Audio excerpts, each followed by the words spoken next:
watching from the sidelines, I think one side of me saying, oh, I wish I was out there, I was frustrated, I want to be playing, but another side of me is watching as a fan, and the guys are playing unbelievable. After the first game, to lose the first game, then come back and win four on the bounce, and then when I came back in, win 5 on the bounce, it's been incredible. And I think what the fans don't see is all the hard work that goes on behind it, the mindset and the work they put in fitness and training, and to see it come off is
.74 for 4 from 10 meant that Somerset needed 134 from the second 10.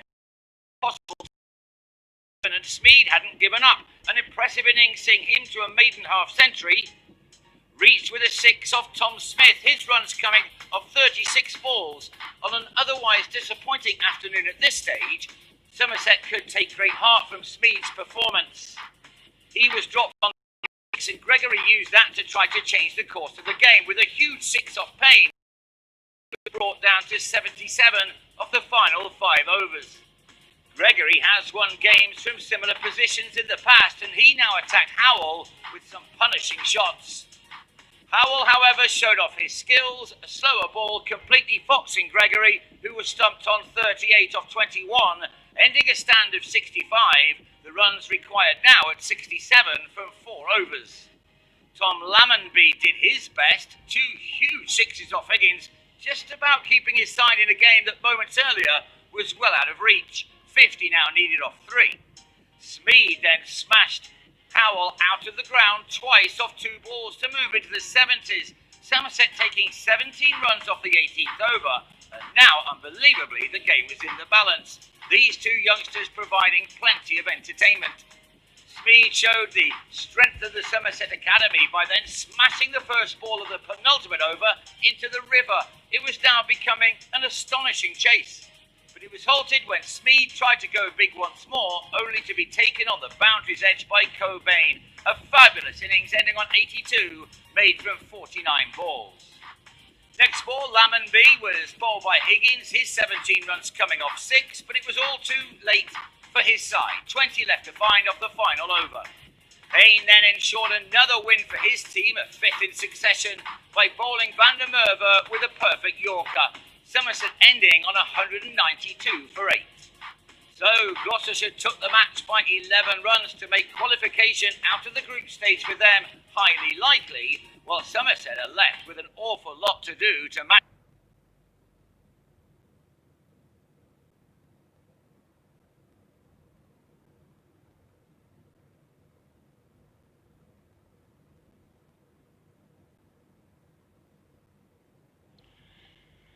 Well, I hope you enjoyed those exceptional highlights. Always nice to win the West Country derby. Benny Howell to the fore with the bat. I mentioned to him in the interview, Alex, about his technique on the follow through. I thought he might. I know he studies sort of baseball techniques in terms of his bowling and being pretty innovative. And I said, well, was there anything special you've been working on? He sort of indicated that he hadn't, but maybe he's just keeping that close to his chest, because it certainly looked like his. There wasn't a full follow through, was there? There was a kind of little wave of the wand. It was he certainly generated a heck of a lot of power. Yeah, it's this form of the game that resembles baseball most closely, isn't it? And we've had baseball coaches working with T20 batsmen before on their range hitting and their power hitting.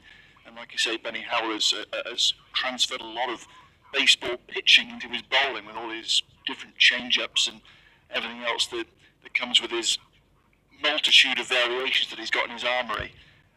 And obviously it's paying dividends because he's had a lot of success in the last few years or so, but not here today. His bowling was a little expensive on Sunday. Admitted himself he didn't quite get things right. His 4 overs going for a mighty 58 that in truth kept Somerset in the game, because Gloucestershire were winning that one by a long chalk, and it was the batting of Will Smead. Great to see a youngster making his way in the game, but he caused Gloucestershire a few nerves for quite a long while actually, and I don't think they would have been thinking that they would only have 20 to defend from the last over, as it came to in the end.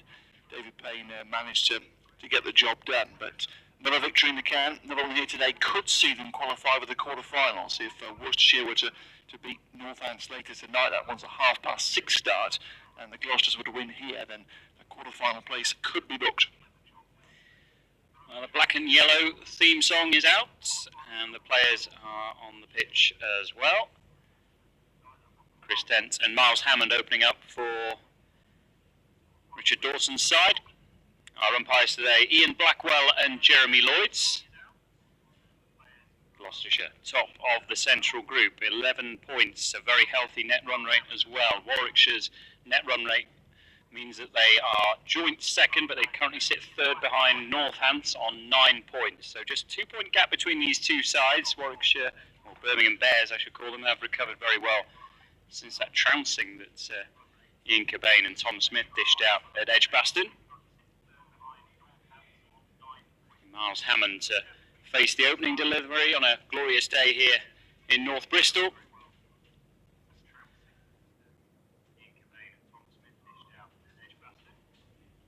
Three games to go then after this. Glamorgan at Cardiff on Friday, and then the home match with Somerset on Sunday. Last big effort, push towards the quarter-finals. As I mentioned earlier, Gloucestershire's 5 wins in a row, all been batting first. Average score 191. What can they conjure up today? It's going to be Tim Bresnan to open up. He starts off with a loose snap. 8 wickets in the blast this season for Tim Bresnan, 35 years of age now.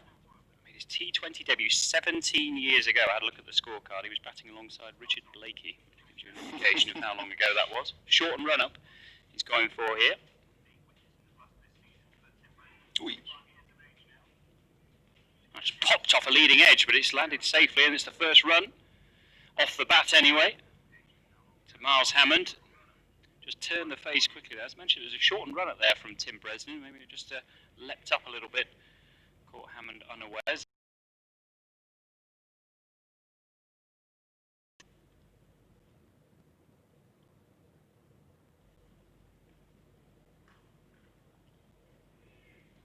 That's short, and on to the pads of Chris Dent. He doesn't miss out there. He's in fine form, Chris Dent. First boundary.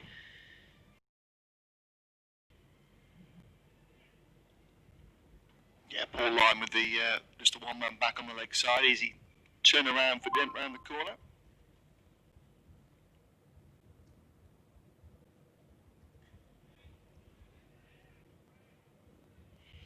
Better line this time. Yeah, Dent's opened up his T20 blast season with a golden duck, but then has responded brilliantly. 60 and another low score of 3, but then 87, 50. And then 16 against Somerset. Really finding some form in this season's blast. Nicely timed. This will run quickly towards the boundary and will just get there over the rope for 4. Did keep the fielder interested, Ollie Stone. So he couldn't quite make up the ground. So another boundary. Positive start from Gloucestershire, already into double figures, 10 without loss. And the outfield looking in good nick as well. That skipped away to the point fence.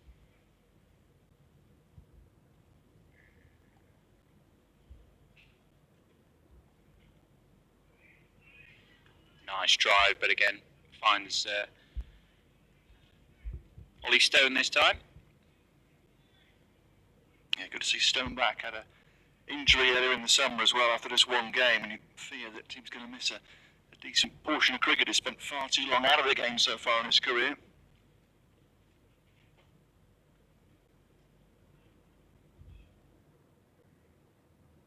Just clip away for at least one. They've run the first one quickly, and despite Adam Hose's best efforts, they'll collect 2 comfortably. And a bright opening from Gloucestershire, 12 without loss, just that half scare really for Miles Hammond, and the ball popped off a leading edge. It's Chris Dent already looking fluent. He's into double figures. Gloucestershire winning the toss, 1 over in, 12 without loss. And we have some spectators, as is customary here on the flats, enjoying themselves, looking right into the sun there as well. It's a nice spot to be. A Surrey shirt that gentleman in the green's got. Oh, throw him out. Throw him out. There's a parasol up as well over there.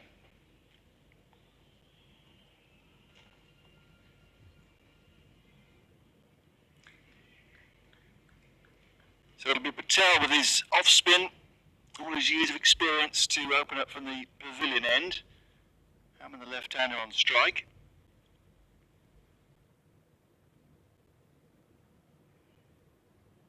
Straight away demanding respect. Tight offside field here for Patel. He's got a short third man backward point. Extra cover at a mid-off. On the leg. And Hammond goes up and over that tight offside ring. A fine strike. And that'll race away towards the point boundary. Nicely picked up by Hammond. Plays that reverse sweep so well. And a sweet piece of timing. Picked a good ball to hit as well, just outside the off stump. Anything up and over the infield we've seen already is going to race away. Can he pierce the field? Not quite. And there at short third man will cut this off. Deep backward square and deep mid wicket the men out here for the Bears. 2 out allowed inside the opening 6 over power play. this time towards the backward point boundary. And a sweet strike from Miles Hammond. And Gloucestershire are off to a fine start here. If you remember in the game against Glamorgan that ended in defeat here, Miles Hammond, he looked a little bit sort of rusty against the spinners early on, got tied down quickly, got frustrated and got out, but he's looking to really set the tempo now, so sort of transformation really in confidence. 2 reverse sweeps, but no change in the field. In fact, Patel is just having a word with his captain Rhodes here about a potential switch. There's been the switch hit, it's done some damage so far, but they stick with the 2 men back on the leg side here. And they'll be in the game now. This found the gap for a second run, not quite. Sam Hain in there pretty quickly away from the mid-wicket fence. They take just a single. For Dent, the field is going to stay the same here with 2 men back on the leg side, deep backward square, and the deep mid-wicket for the last ball of Patel's over. Just pops up for a moment, but Dent survives. And Gloucestershire got a good start, winning the toss, deciding to bat first, 21 without loss after 2 overs, put up their highest score of the tournament so far on Sunday at Taunton batting first, that 203 for 6. That was enough to beat their local rivals. Looking for a 6th consecutive victory here today that could seal, if results go their favour tonight, a quarter-final spot. Ollie Stone into the attack. This is his 50th T20 appearance. 26 years of age now, from Norwich.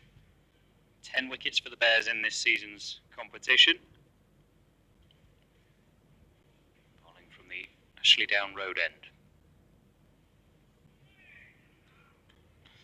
And already a lively pace that really zipped into the gloves of Michael Burgess. Sharp. Yeah, he's a slippery customer, Ollie Stone. That's why he's been on the England radar for quite some time. Played that 1 test against Ireland and 4 ODIs. That was all on the Sri Lanka tour of 2 years ago. You're not quite the place to come in and steam in Sri Lanka.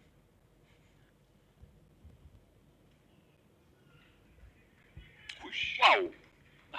That surprised both Miles Hammond and Michael Burgess, that one. Good bounce. It just popped up, didn't it? And they can do that here at Bristol sometimes, but that's, yeah, a few...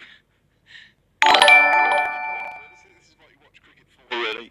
Fast bowler steaming in, the wicketkeeper miles back, almost on the edge of the 30-yard circle, and the ball really zipping through. It's a great spectacle when conditions are like this. Oh, nearly chopped on there. Bottom edge wasn't quite wide enough to cut. A little bit fortunate there, Miles Hammond. This is a testing 3rd over from the Bears. 21 without loss. Gloucestershire have had it all their own way up until now, but this is high quality bowling. Yeah, Hammond just being done for a bit of pace so far. 3 dots. Does he take a chance here?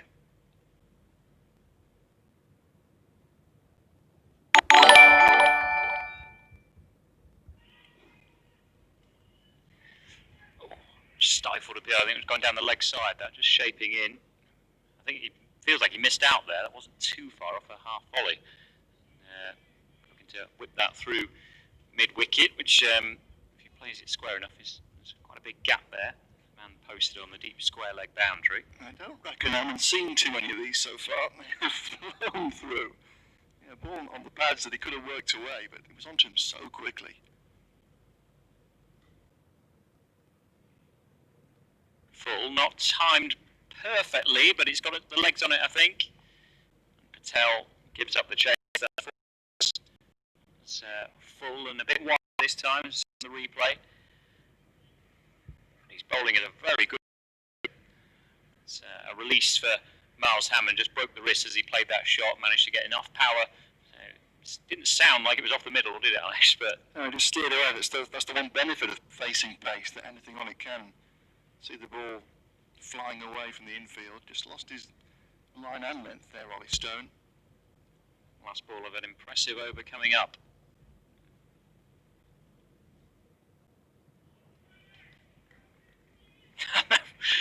Rattles through to Burgess. So just 4 from the over, 25 without loss, and Birmingham Bears just baring their teeth there a little bit with Ollie Stone's impressive first over. The boundary, but 5 dot balls. And yeah, you can see, well, they're backing up Jim Troughton's words that he says they're out for revenge today. He admits they got an absolute pasting in the reverse fixture.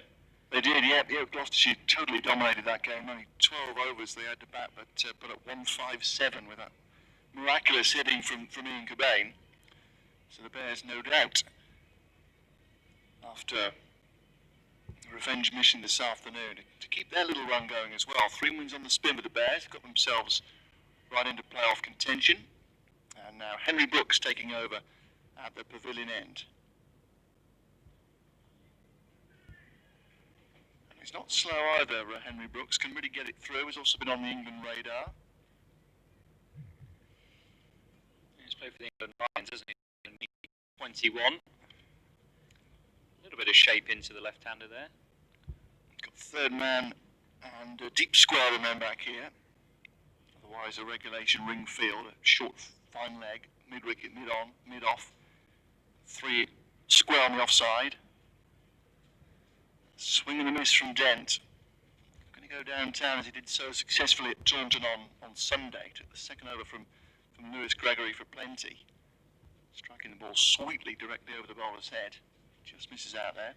Yeah, I don't know if he was playing for a bit more in-swing there, because he sort of shaped to shoot it down to sort of long on, and then when he rehearsed it, I think he thought he should have hit it straighter over long off.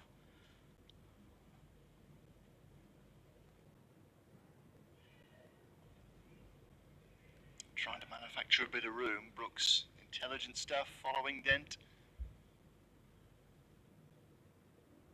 Good start of the 4th over as well. Another 3 dots in. A little bit of pressure just building on Gloucestershire now. A couple of very lively opening overs. But plenty of dots. 8 of them in the last 9 deliveries now.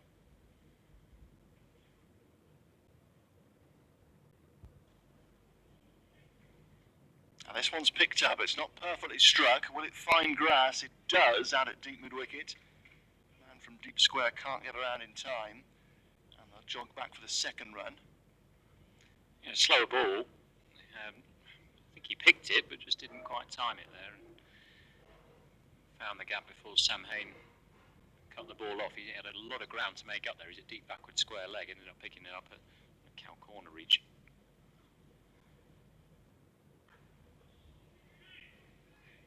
Mistimed again from Dent, this time only out to mid-wicket. And another dot ball. Great stuff from Brooks and Stone, and largely it's come from bowling pretty good length so far. You can often overthink it in T20 cricket, but particularly when there's a bit of pace on the ball, you bowl conventional line and lengths, they can be awkward to get away. You have to ask the batsman to hit you off those conventional lines and lengths. But that's sweetly driven, and that'll beat extra cover and run away up towards the indoor school for a much-needed boundary, really.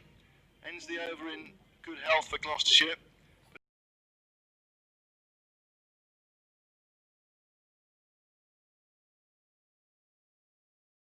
4 overs gone.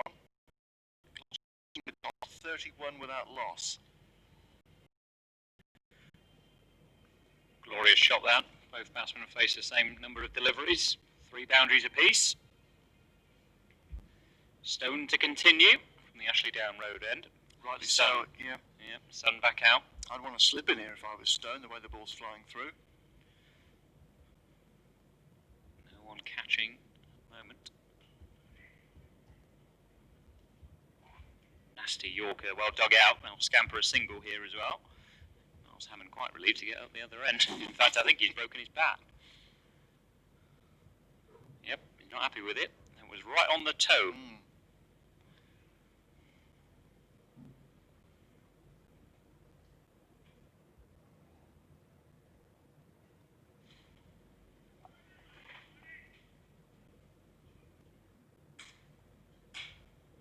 Stone just wants to change in the field. Third man. Finer now. Top edge, it's in the air, and it's landing safely and running away for 4 towards the pavilion. Fully in control of that shot. The pace, that extra pace though, with fine leg up inside the circle. There's never a catching opportunity. Yeah, not in control at all of the stroke. Slice of luck. There was a man out at deep square, but as you say, with long leg up, only had to carry 30 yards or so to clear the fieldsman, and again it reached away. 36 without loss.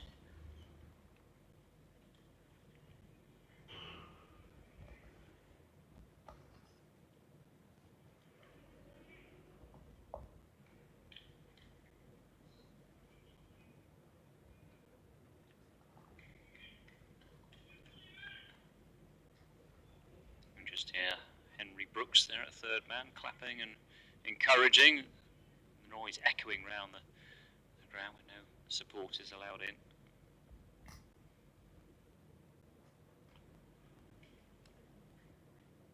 That's picked up nicely by Dent. There is a fielder at deep square leg who gets round. Throw in from Adam Hose, and they collect 2. Nice shot. 2 more, 38 without loss. Dent onto 22.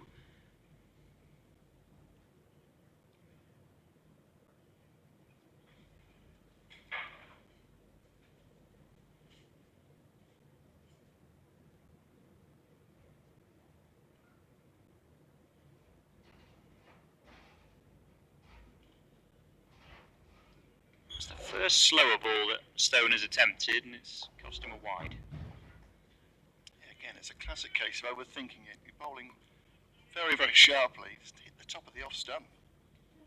This pair have shown no inclination to do anything out of the ordinary against Stone's pace so far. Just keep hitting the off stump.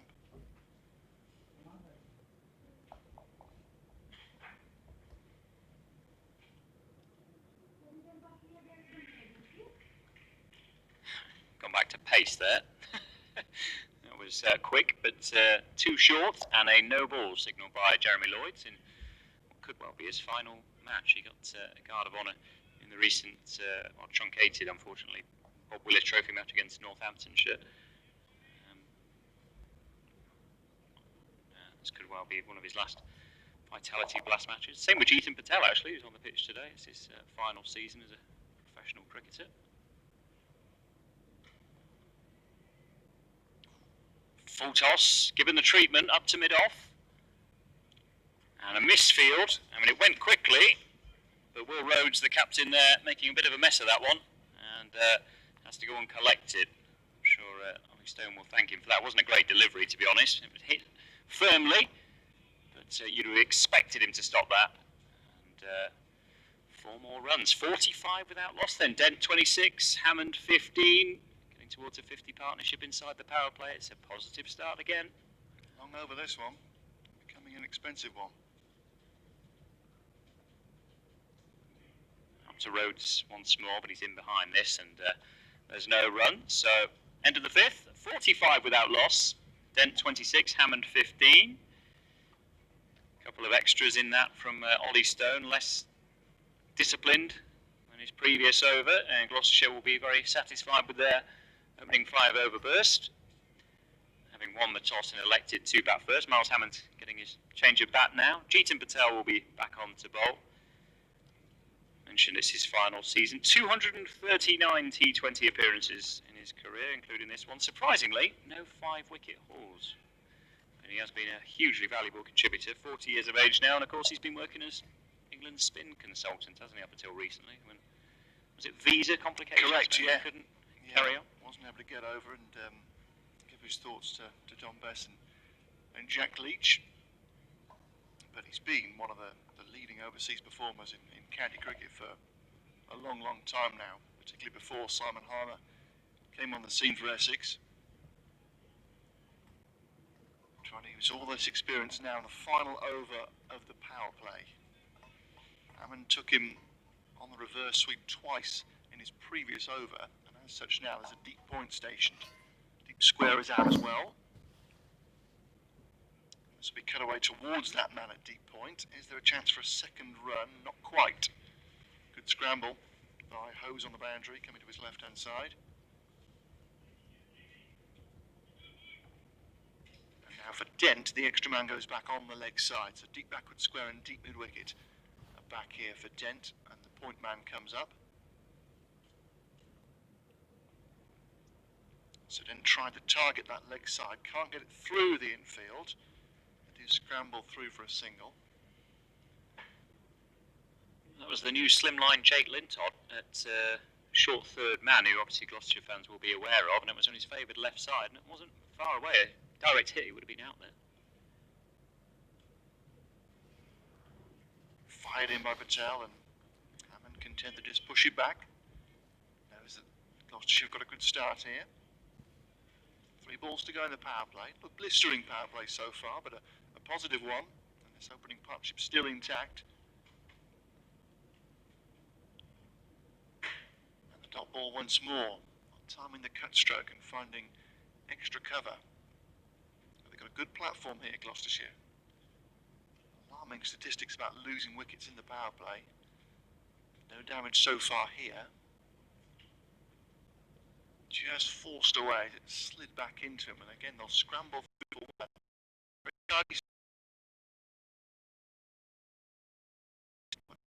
place for Hammond to cut off that reverse sweep, and as such Hammond has been forced to play him a little differently. Last ball of the power play coming up.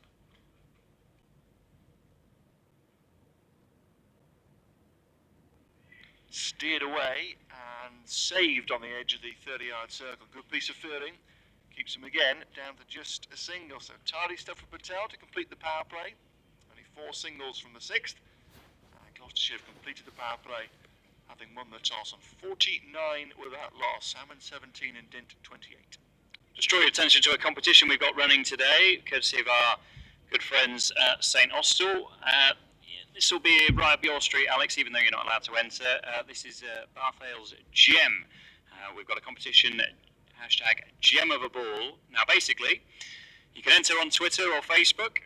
1 entry each. You have to be 18 or over. You have to predict who's going to bowl Gloucestershire's Gem of a Ball. Who's going to bowl what we consider to be the best ball of the innings. So you could say it would be David Payne, Ryan Higgins, Graham Van Buren. Maybe Tom Smith will continue his fine form. So go on Twitter, go on Facebook, enter with your nomination, who's going to bowl the Gem of a Ball. You have to enter the competition by the time the Birmingham Bears innings starts, so at the end of the interval between the innings, and then the winner will be announced at the end of the match. Good luck, everyone. Hashtag Gem of a Ball, all thanks to Bath Ale's Gem by St Austell. The winner, I haven't even mentioned this, will win just the 8 cases of Gem. 8 cases. I think there's like 64 bottles you get with that, so it's not bad. Good party with that. Should also say, please drink responsibly. You're not allowed to gather in groups of more than 6. That's the other thing. Very important. It'll get you through a few dark days. Those cases. Partial to a pint of Gem, partial to a golden hair as well from the Bath Ale's Brewery. All right. They've heard you. Will Rhodes into the single, and then a Yorker that just squeezes under the toe of Miles Hammond's bat. 50 up for Gloucestershire with that single there, 50 without loss. I think that was how Matt Pryor gained a bit of a bad reputation for jokingly, but mentioning high value brands into the stump microphones in some test matches. It works for football managers in press conferences as well. I know that for a fact. Because they often get free deliveries the week after they've mentioned a certain brand. I think that's how it worked. Pryor mentioned a certain champagne brand, and a case turned up at his hotel once. Very shrewd. Tidy start from Will Rhodes, the Bears captain. He's actually wicketless in this season's competition. Generally, he's a pretty effective bowler in this form of the game. Just screwed into the leg side. Hose Sibley, I think, are out there. Sibley gets the throw in. They'll settle for 1. Already here, the Bears have bowled 200% times better than they did in the game at Edgbaston. The length's all wrong. Clearly, they've been working hard in the last week or so and reeled off this succession of victories. Slow, low full toss there from around the wicket. Hoped out for another single, so just 3 from that, from Will Rhodes. Yeah, he bowled the last over, didn't he, of that 12? Sort of took on the mantle as captain. He said, "Oh well, everyone else is getting pasted. I'll take the final over." And it was a nice idea, but it didn't work. Yeah, it was the captain going down with the ship, unfortunately.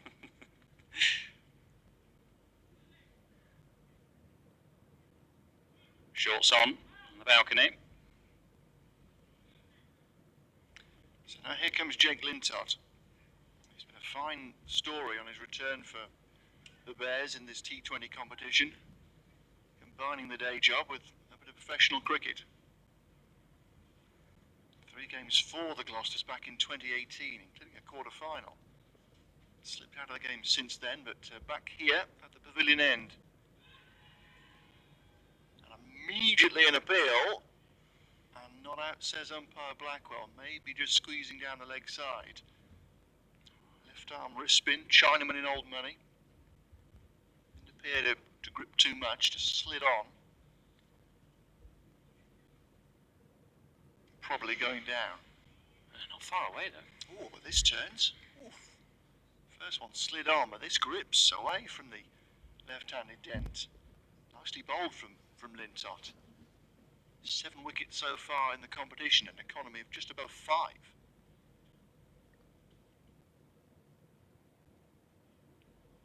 Little short this time and swept away. Chase for Fieldsman at deep backward square. Will cut it off. They come back for a second run.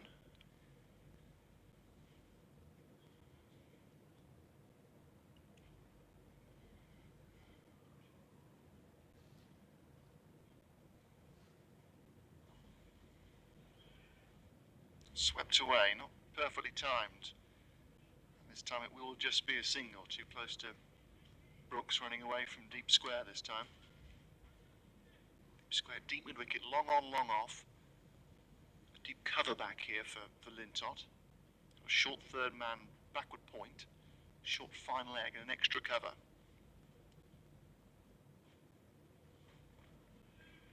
Oh, reverse swept again from Hammond. The third time he's gone on the reverse.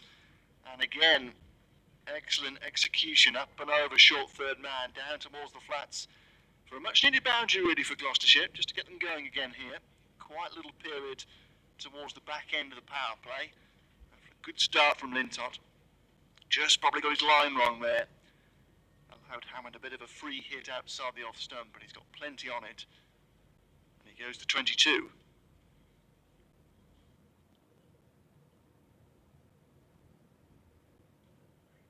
Cut away to the man on the point fence, just be a single.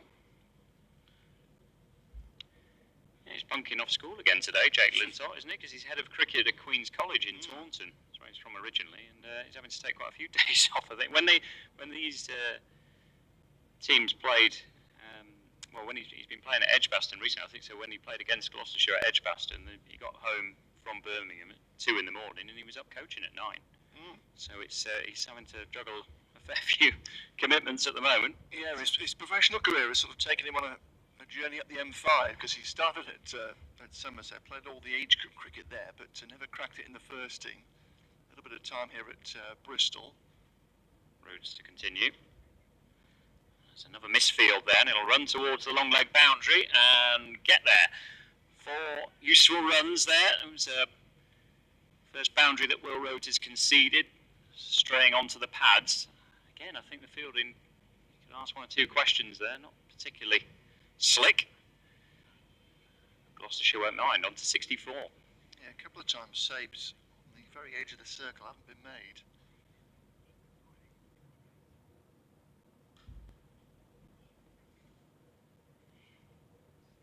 Finds the gap on the offside, just be 1. With plenty of confidence, these two. You can see that they've both been in the game, haven't panicked when a run of dot balls have come, haven't done anything silly to give the opposition a wicket. Just been content to build the park.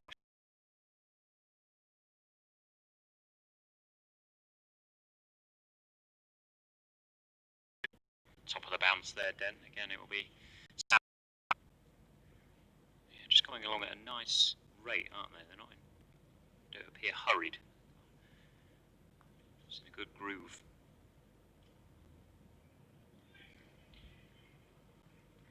better field in a backward point. It's a single. You see it all too often really in T20, particularly more the inexperienced players. They see 3 or 4 dot balls and go into panic mode, realise that every ball vital in the shortest format and try to force the pace.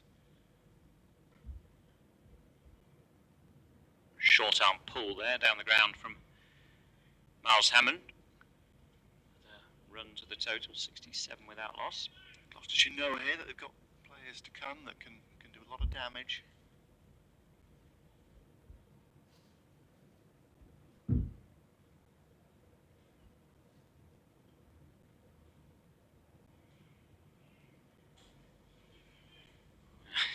Backing away, didn't quite work. He has effectively done that in a lot of games so far this season, Chris Dent, but not so there. He lent up to continue and sort of touched on his backstory recently, and he really has transformed. I mentioned slimline there, and it's impressive what he's done over lockdown, because he said he ran 700 kilometres. He lost 18 kilograms, and he says that really has helped him a lot. He's been training obviously with Warwickshire for quite a while, and I'm sure it's easy to run without 18 kilograms. Here he is again. Again, not perfect timing on the swing.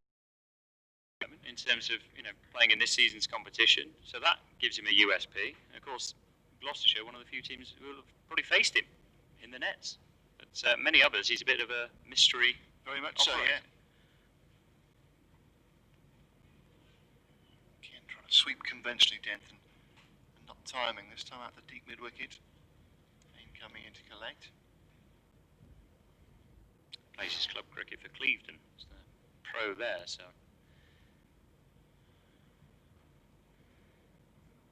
Deep point going back for Hammond. He sweeps conventionally and has got this very fine backward of the deep backward square fieldsman and runs it away to the fence. Clever manipulation of the field. Took Lintott up and over short third man in the previous over. Forces Lintott the ball a bit straighter and now able to sweep conventionally.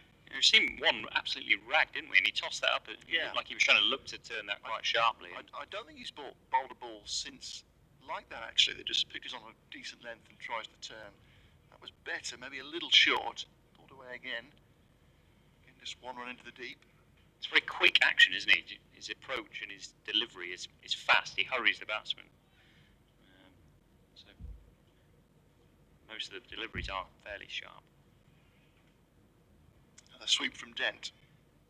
This time better timing, but again straight to the fieldsman at deep mid wicket.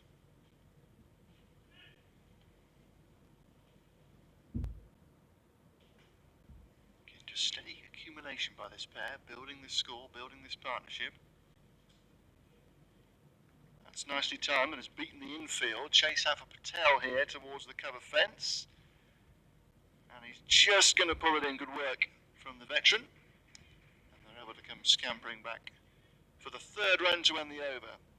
So that makes it a decent set for Gloucestershire. And they're nicely placed here at halfway. By no means have taken the game away from the Bears, this opening stand, in adding 78 here in the opening 10 overs.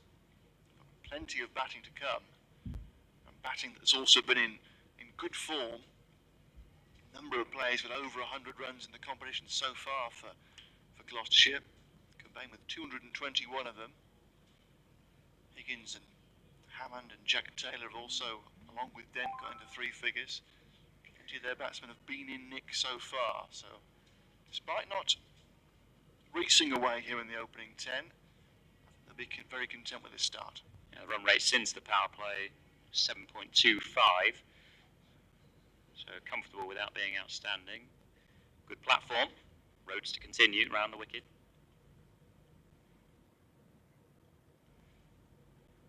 Hammond will get a single out here. Hammond's had a decent campaign, 48, 41 and 27 in the recent game with Somerset, yet to get a half century. He was Gloucestershire's highest run scorer last season. So, saved his side 3 runs because they over this partner. He was there for it though, because it was a air towards a single, 81 on T.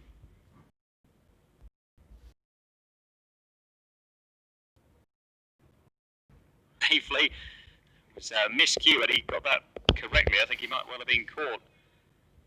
It landed well short of Ollie Stone. Deep square leg boundary. The field obviously spread.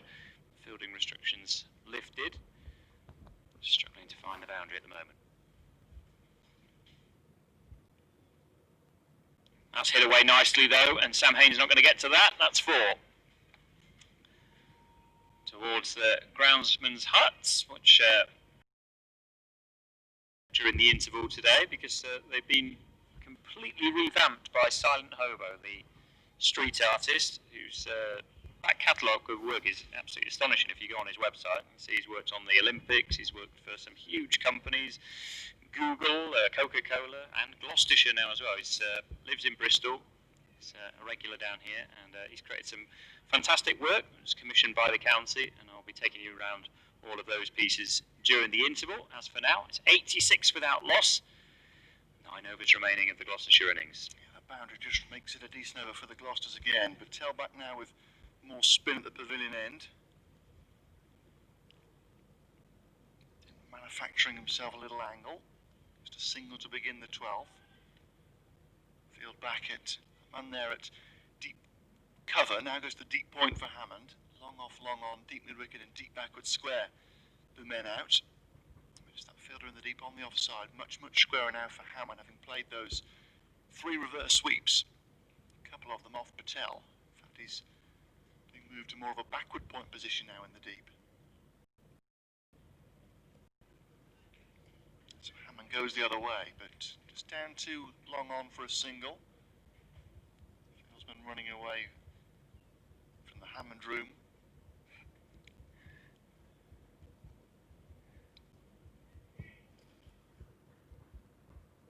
Dent that fielder in the deep, back at deep cover here on the offside. And it goes high, it's a top edge, and bowler getting after it, takes the catch. Good scramble from Patel, and he makes the breakthrough, and Chris Dent has gone. And finally this opening partnership is broken by the Bears. Just got a sense that this pair were beginning to think it was time to go. Dent trying to sweep top edge. Almost thought it was going to land between 2 fielders there, but Patel does well running towards the edge of the 30-yard circle, and he makes the breakthrough. So 88 for 1 in the 12th over is a decent position for Gloucestershire. What they did at Taunton on Sunday was lost a cluster of wickets that turned a very strong position into one where they had to rebuild just into the second half of their innings. I don't think the Bears will be buzzing when they see who's walking to the wicket. Ian Cobain dismantled their attack in the reverse fixture. 84 not out from 35 balls. It was quite exceptional hitting. And also, the bigger picture is that Cobain needs just 63 more runs to go level with Michael Klinger, the all-time T20 top run scorers for Gloucestershire. Batsman crossed, so Hammond is back on strike. You've got a single here out to Payne at deep mid wicket. Again, a decent over bubbling up here for the Bears. 3 singles and a wicket. Singles in the early part of overs, last couple. Now a new man, right-hander, so a right-left-hand combination now with Cobain out here at number 3. Struck the ball wonderfully well for his 26 ball 50 at Taunton on Sunday. Gets away straight away here with a little flick out to deep square. Is that his leg spinner? No. Like him.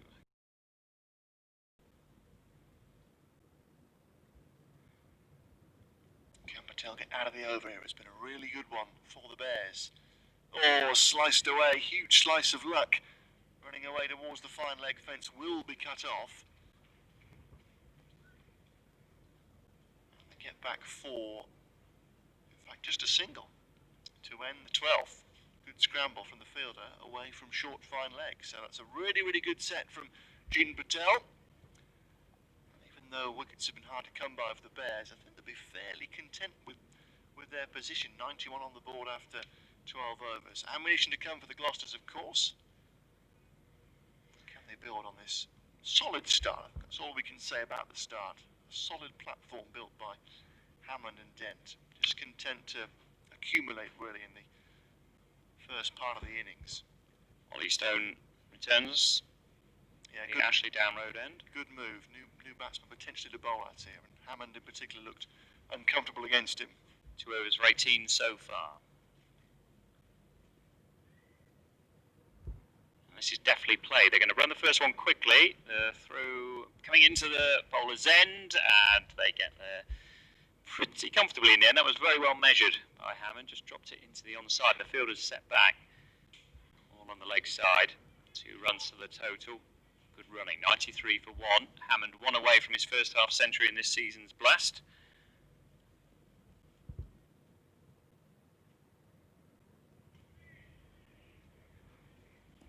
Short, but not too short.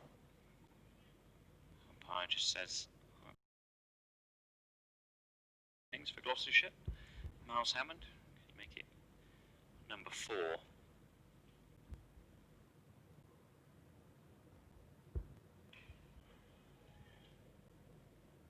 That's miscued slightly. It's in the air, and a spectacular catch, diving away.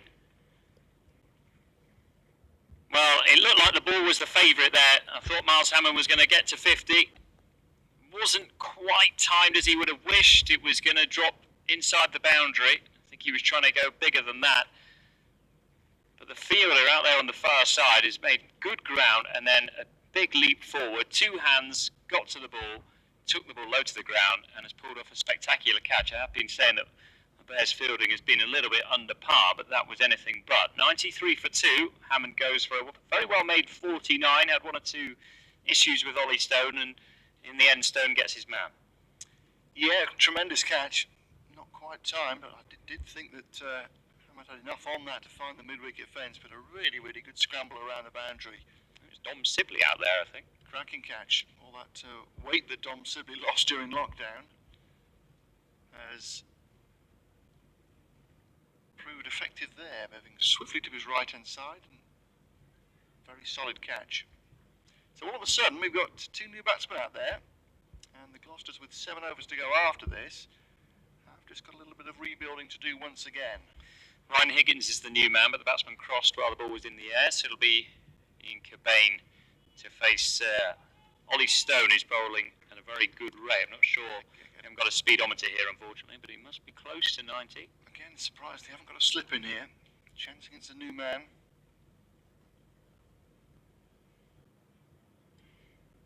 Pushed on the up through the offside, 1 run. So Chris Dent caught after a skyer. His own bowling in the end by Jeetan Patel in the previous over, and now Miles Hammond, his fellow opener, getting a good start, but not quite able to get to the half-century mark. Pulling the ball away and just dismissed by a fine catch. Change of the field, long off is coming up. Mid on is up as well. Third man and fine legger are both set back. Short ball maybe? No. It was just onto the pads there, tucked away. They're going to come back for the second, and they'll get there. Clever cricket, little nudge past mid-wicket, and recognise that the mid-wicket fielder had a long way to go to his left-hand side. Steal the second run.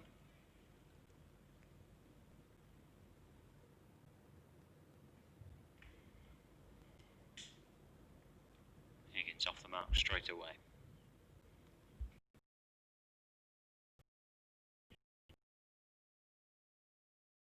There. 96 for 2. 7 overs remaining. We've had plenty of entries already for our Gem of a Ball competition, courtesy of Barthale's Gem by St Austell Brewery. Remember, you've got until the start of the Bears innings to enter to win 8 cases of Barthale's Gem. So what, 8 times 8? That's 64, isn't it? 64 bottles of Barthel's Gem, so that's pretty good. So we've had quite a few entries, as I mentioned. King Ryan Higgins, obviously, says one person. Someone with a picture of a cat as their Twitter bio has said David Payne. We've even had an entry from a Gloucestershire employee sat behind me who cannot win the competition, so he's immediately disqualified. And someone else has said Ryan Higgins to nick the top of off stump. Not a bad shout. Higgins out there with a bat in hand at the moment at the non-striker's end. Lintott to continue. And Cobain, the man on strike, and pushing a ball down the ground for a single to long on. Been well constrained here, Gloucestershire. Partnership between Dent and Hammond for the opening wicket was very profitable, but they took the game away from the Bears, and now a couple of wickets has got them right back into the innings. Push again for two here out a deep square leg, but the scramble is good off the fence. It'll just be one. Very content here, Will Rhodes, with how his side have gone about their business. Gloucestershire looking for a bit of injection. Dabbed away, and again they'll push for two. Again, it won't be available because the fielding is pretty swift off that leg side fence.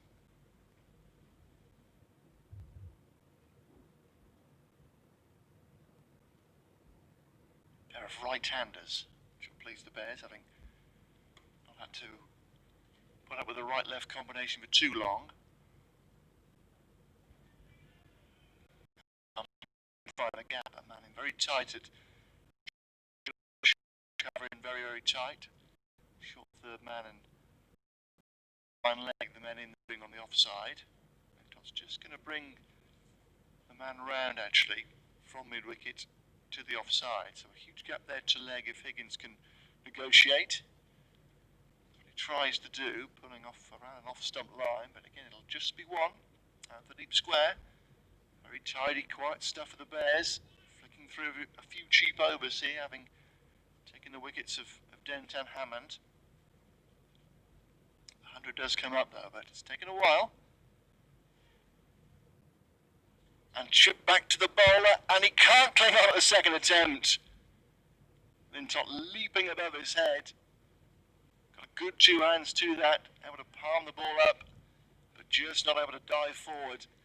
He took the rebound catch. He took a very good return catch recently against De Lange, playing against Glamorgan. Couldn't quite cling to that. So no. 14 gone, 100 for two. And the Gloucesters again, as they were on Sunday, just after some injection in the latter stages of the innings here, to ensure that what is capitalised on.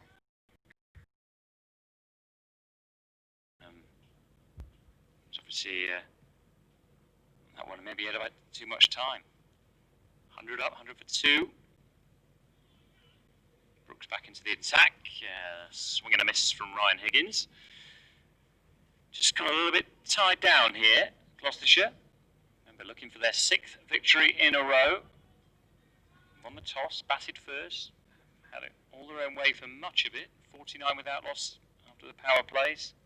78 without loss after 10.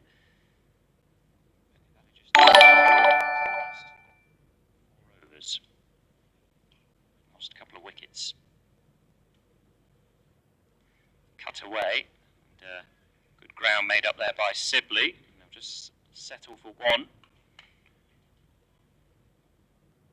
It was Sibley who took that fine catch to dismiss Miles Hammond for 49. Dent.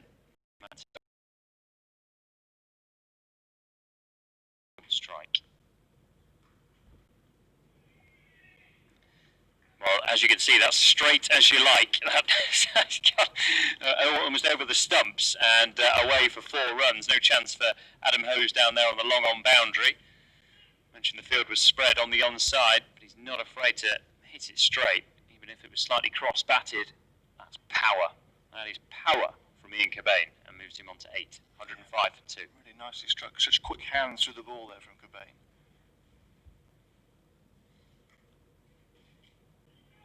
Slower ball. Roll of the wrist from Cobain. They'll think about a second here. Throw into the keeper's end. Oh, I thought he was struggling there for a second. It was the right end to throw it to, it just didn't seem to have the pace on the throw. Yeah, there was a moment's hesitation there from Cobain. Higgins was always coming back for the throw, was a little wide.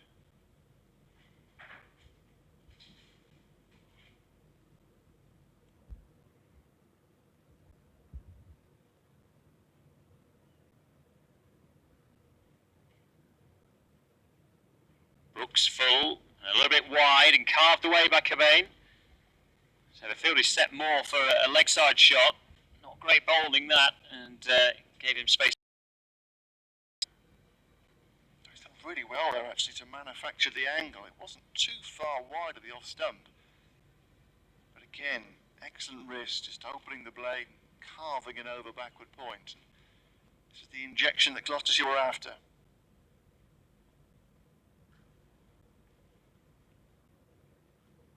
Struck firmly as well, but this time Hosed can latch on to that one. 11 off the over there, a good one for Gloucestershire. We can just take a check on the Miles Hammond dismissal from earlier, 'cause I think we showed a replay of that, so an opportunity to see this one properly with Ollie Stone, the bowler. You can see Dom Sibley there in the distance. Shorter ball, didn't quite time it. But look, a lot of ground to make up and a fine diving catch. He was running back. He had to curve his run, didn't he? And always dive towards the boundary. Fine catch and rightly celebrated by his teammates. Anyway, 5 overs remain. 112 for 2. More spin from the pavilion end. With Patel back, 1 over to bowl, 1 for 18 so far, has done well. Former skipper. Been trying to play a little reverse paddle there first up. Not too far away from losing his off stump. Patel has got deep point back, long on, long off, deep mid wicket and deep square here. Giving himself some room, but straight to extra cover. Good start to the over for Patel.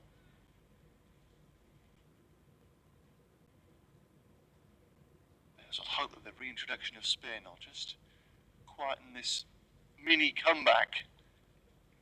But that is well struck, up and over the leg side, and all over 6 this time.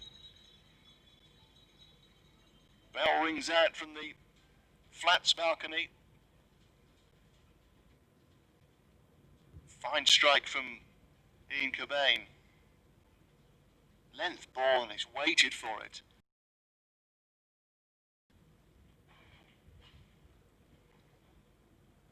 Goes down the ground this time, out towards long on. Fielder back there, but it's up. They've seen plenty of this summer, seen plenty of it in the back.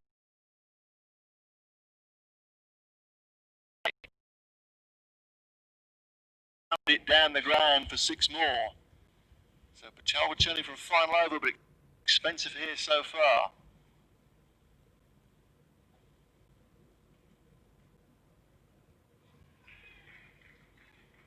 Whipped away towards deep square. That's found the gap. Finds the gap between deep square and deep mid wicket. Well, I don't think our cameras got it there, but it was sort of Keystone Cop stuff after out there on the boundary, because the two fielders ran towards each other, looked at each other, and it was after you, and they both looked at each other, and the ball went between them. I don't think Patel was too satisfied with that. So 6-6-4, and this was the push that Gloucestershire were after. Patel expensive in his final over. Swept away again, but this should be cut off on the mid-wicket fence. It is. Patel finishes spell with a single. That's a good set for the Gloucesters. 15 from it. 16 gone. 129 for 2. So 4 overs to go. 24 deliveries. Can they push themselves up to 170, 180? That's what they'll be targeting. Sweet striking there from Ian Cobain. Exactly what Gloucestershire were after. Hitters in the middle order to come and build on that fine start that Dent and Hammond provided them.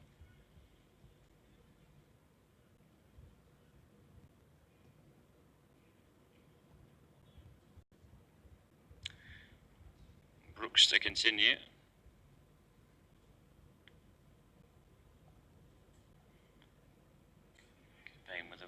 wide stance, but a very wide ball there from Brooks down the leg side. Attempted slower delivery. 130 for 2. Yeah, so still 4 overs remaining. Last 2 overs gone for 27. And a wide there. Just get a sense that a bit of pressure being put back on the Bears here. Cobain loves playing against Birmingham.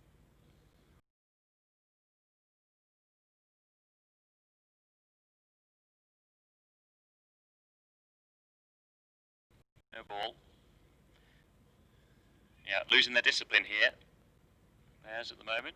1 or 2 bits of sloppy fielding. Bowling has dropped a bit, and you can just hear 1 or 2 of the fielders trying to G them back up. Last push. Danger of slipping away from them here.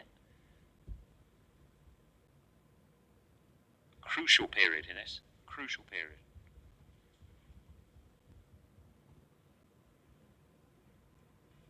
Oh, he missed out there a bit. That was a very slow full toss. Cobain's eyes just lit up. He's actually hit a far trickier balls for 6 already, but that one, yeah, he missed out. And, yes, relief for the bowler, I think. I thought that was heading towards Kennington Avenue to start with. Gave it everything he had. Still all those fielders on the leg side boundary. Square leg, mid-wicket and long on. He's gone up, and over the rope. 6 more from Ian Cobain. Beautiful striking again. Just gets himself in a really good position here. See on the replay. Nicely set. Able to swing his arms cleanly through the ball. Not a great delivery, must be said, by Brooks. Giving Cobain length to work with. It's in fine touch, Ian Cobain.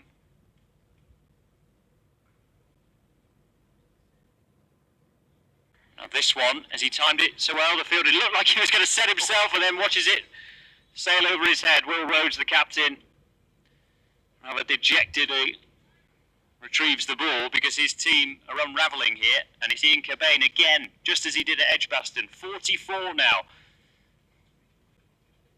144 for 2. Cobain is motoring along. Back-to-back 6s. A chat with the captain to his bowler, because once Cobain gets going, as they found out in the reverse fixture, it's very hard to stop.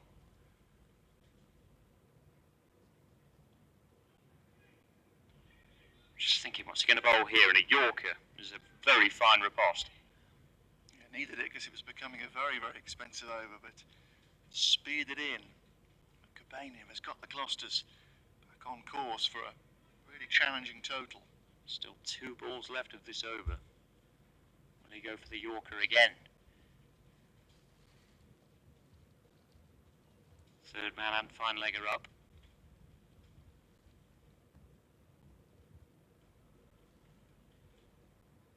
Well, he's gone for it, but Cobain's managed to get bat on that one, and plenty of bat too. That's 4 more.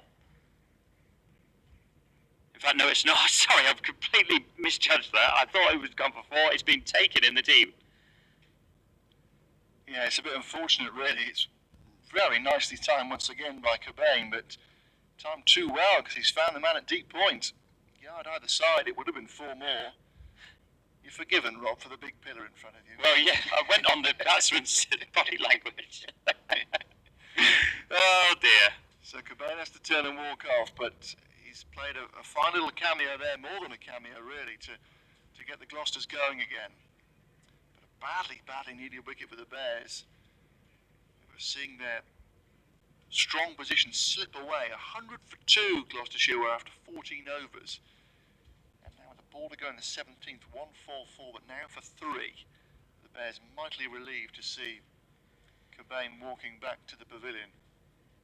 But not after another superb display of striking. You know, he contributed 44 of Gloucestershire's 144 they've got on the scoreboard at the moment. It means that he falls 6 short of a half century, and actually he's now just 19 runs short of Michael Klinger's total at the top of the scoring charts for Gloucestershire. That's for another day. Now it's time for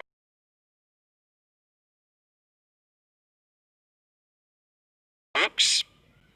Started off with a wide, no ball, consecutive sixes, but then he picked up the prize wicket of Ian Cobain, and was threatening to go very pear-shaped there for the Birmingham Bears, but they've managed to just wrestle back a little bit of control, but there's still 3 overs left, still 18 balls left. So that pile score that I was talking to David Payne about 170, that still looks very attainable. You never know if Jack Taylor can get his arms swinging, as we've seen plenty of times down the years, then might go even further north of that. It's Tim Bresnan returning to the attack. Yeah, 18 balls to go in the innings, and Gloucestershire will be targeting 180, you would think. 36 from 18 to get there, not beyond the realms of possibility. Bresnan's first over went for 12, back at the pavilion end here. Changing ends, bowling to a new man in Captain Taylor. He finds point with a little push forward. So Bresnan returns with third man, deep cover, long on, deep square and deep mid-wicket all back here. Short fine leg, backward point, extra cover and mid-off the men inside the ring here. Bresnan, you think, would finish off at this pavilion end, assuming all goes to plan here. Swung away by Taylor, not perfectly timed. This will land short of the fieldsman in the deep, and they'll get just a single. So a good start of the over for Bresnan and the Bears. We'll just look to rest back momentum. They've been on the wrong end of some superb swinging by Ian Cobain in the last 3 overs. Goes short. Was it too short? Not quite. Some much needed experience really in this Bears bowling attack across both the first class and T20 formats this summer. He arrived from Yorkshire after all those years at Headingley. Higgins gives him the charge, goes leg side. Does he get it wide of the mid wicket? Not quite. It's long on who's able to bat it back into play. They'll be able to skip back for a third run here. Shimmy down the pitch from Higgins. Didn't get all of it, but did get it into the gap on one of the longer parts of the ground there towards the indoor school. 2 balls to go in Bresnan's second over. Good set for him and the Bears so far. Jack Taylor back on strike. Excellent stuff. Excellent stuff. It's the Tim Southey special, the wide Yorker. Yeah, it was just, what, an inch or 2 inside the magic line. Very good. Perfect. Yeah. Just unhittable.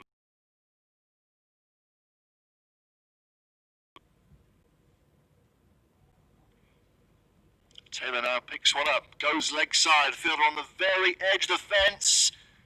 Can't take the catch, but does well to save a boundary.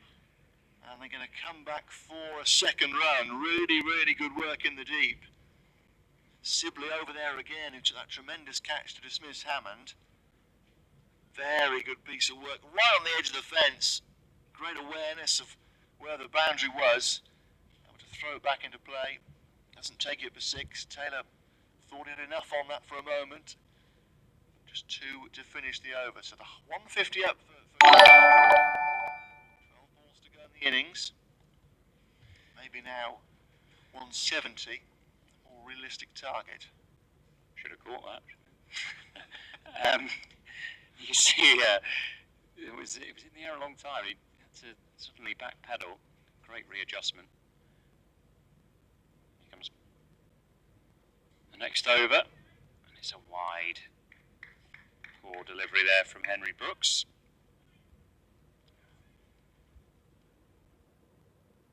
To his last over, 1 for 33.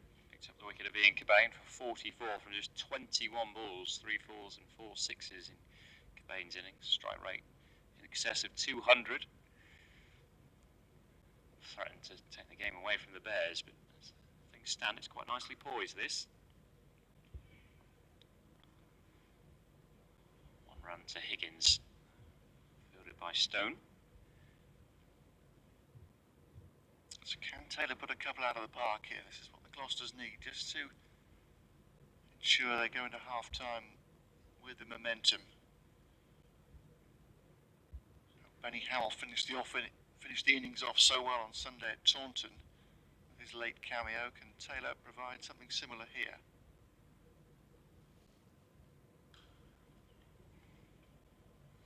Crash towards the onside boundary and no chance for Sam Hain. He wasn't actually that far away from it, but that was absolutely bludgeoned to the boundary. And that's what we said about if he really can time a ball nicely, and that was perfect example. Raced past Sam Hain, 4 runs, and now Jack Taylor on to 7. It was a little telegraphed because they sent the long leg back and brought mid-off up, so you always knew it was going to be into the pitch. Now they reversed that fielding change. Slower ball and 2 stumps out of the ground, so Taylor hits Brooks for 4, and then Brooks gets immediate revenge. A very canny slower ball that Taylor went after, and his stumps have been splattered. And Gloucestershire 4 wickets down, 156 for 4. Taylor on his way. Very nice from Henry Brooks, deceiving Taylor straight through him. Great sight for her. Shows the strength of Gloucestershire's batting recently, though. That we've got James Bracey coming in now, of course, exceptional talent. You look at it, Graham Van Buren has only batted twice in this season's competition, and he's another one who's, very, very useful with the bat. He's got More than useful. He's got those useful runs laid on here against Glamorgan, didn't he? They'll almost get the Gloucesters up. Outstanding first-class average as well, and he's scarcely been needed. Same with the tail enders. Tom Smith, David Payne only been needed once. That was in that defeat to Glamorgan. Bracey really is fairly sparingly been needed. And he's in now, midway through the 19th. And straight away with mid-off up, he finds the boundary. Not a bad stroke to get you off the mark. What a beautiful shot this is. Just a little punch through the line. Absolutely perfect timing. Again, not great bowling from Brooks because we're a bit on the mid-off up. Probably should have gone into the pitch again, but he's gone full. He was asking to be punched down the ground and he's paid the price. Beautiful timing from Bracey.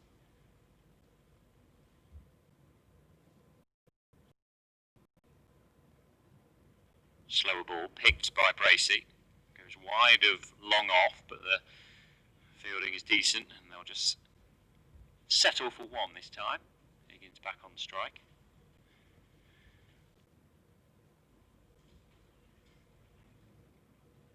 Final ball then of the penultimate over. Can Gloucestershire get 2 now?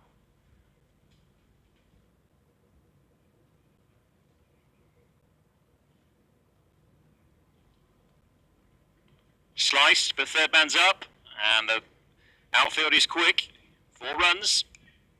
Brooks has been expensive. 2 wickets, but 48 runs conceded from his 4. They have got other options. I think Stone's only bowled 3. Yeah, Stone's going to come back here to finish it off. Huge slice of luck there for Higgins, but it'll do for Gloucestershire. 165 for 4 with an over to go. So once again, that 180 mark is within reach if they can finish things off well here. But Stone has been pretty good all day. Shown good pace so far, but a change of ends, something to adjust to. And he's going to send back the men at third man, deep cover, both long on and long off the back, and also deep mid wicket. So I would suggest here he's going to target the stumps. I don't think we'll see much short, because the man on the leg side in the deep is quite wide.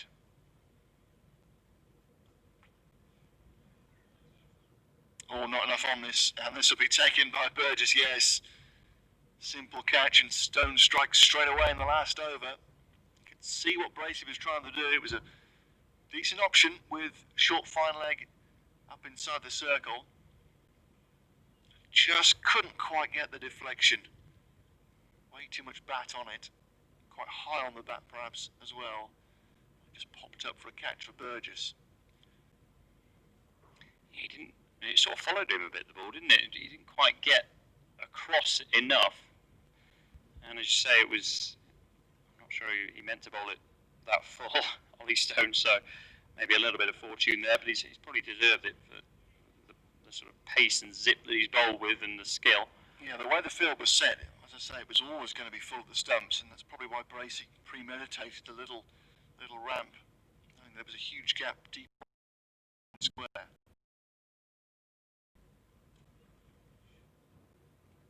Oh, that struck well. Has he found the gap on the leg side? Yes, he does. Straight away. Sweet strike leg side. And Higgins finds the fence.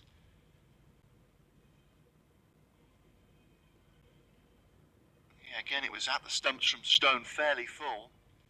Higgins able to set himself and got plenty of that. Very useful boundary.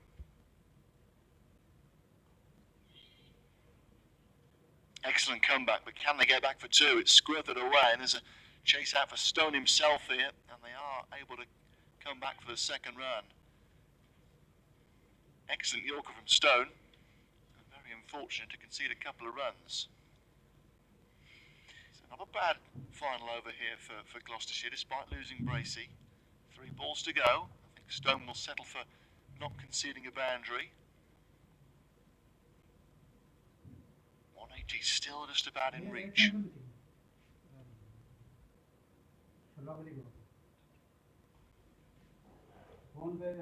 At the stumps again, and Higgins can only push it away for a single to cover. I think he would have been looking there to try and deflect it past short third man, but can only push it away for one. Good stuff from Stone. That brings the new man Scott on to strike. With a couple of balls to go in the innings. Only really one option here. Deep square has come up now, and third man goes back. Anticipate once again. It's a Stone.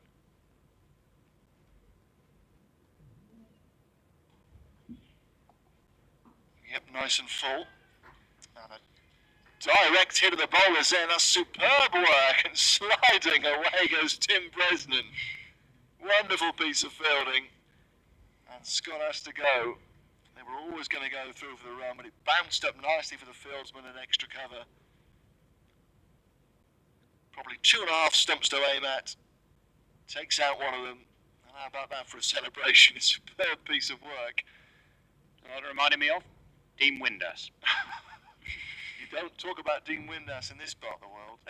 Well, no, that's what it reminded me of when he scored that goal against Bristol City. Right, that's exactly what I'm referring to. You don't talk about that, do you? Goodness. James Bracey does. So 1 ball to go in the innings. And they did cross, so Higgins will get the final ball. It's been a pretty good final set this from Ollie Stone. Can he finish it off? Yes, he can. It's carved away. Oh, there's going to be overthrows. Oh, that is careless. It's only going to concede the 1 run, but it could have been a dot ball to finish the innings off there. Stone will be a little disappointed that the throw came in. He was very close to rolling back the years 2 balls in a row there, Tim Bresnan, because it was a left-handed catch and it was very nearly spectacular. He had it in his hand and then just dropped it, and then again he nearly got a run out. But, So 8 from the final over, and Gloucestershire finished here on 173 for 6. They never really managed to get away from the Bears at any stage of the innings. They were struggling a bit at 100 for 2 after 14, and then that superb innings from Ian Cobain, 44 off 21. Really get in the middle innings pep they needed. They haven't quite capitalised in the final 5. Decent score, 173 for 6. Type of score that they've been working with throughout the competition so far to good effect when batting first. But the Bears will be pretty confident. They chased down 179 to beat Worcestershire at New Road on Sunday. Bigger ground here at Bristol, different dimensions to work with. But having lost the toss, the Bears will be fairly content. No real stage, as I say, apart from that Cobain onslaught, did Gloucestershire really get on the front foot, because as positive as that opening stand was between Hammond and Dent, it was more steady accumulation. You can see there both their strike rates below 120. None of them able to really break the shackles and do too much damage. So a score to up with the Gloucesters, 173 for 6, and the Bears will be fairly content. Yeah, so required run rate is in excess of 8.5. So yeah, not an intimidating score, but as we mentioned with Benny Howell earlier, I'd say about a par score. So yeah, it's certainly defendable, and you wouldn't bet against Gloucestershire and the way their bowlers have been operating this season. Ryan Higgins leads the way with 13 wickets, Tom Smith 10, David Payne has 8, Graham Van Buren 6, but the economy rates are also well worth looking at. Van Buren 6, less than 6.5, Payne under 8, Tom Smith remarkably 6 runs and over he goes for. Ryan Higgins sub 9 and over. You know, they've been very, very disciplined this season, and they'll have to be again if they are going to make it 6 wins in a row.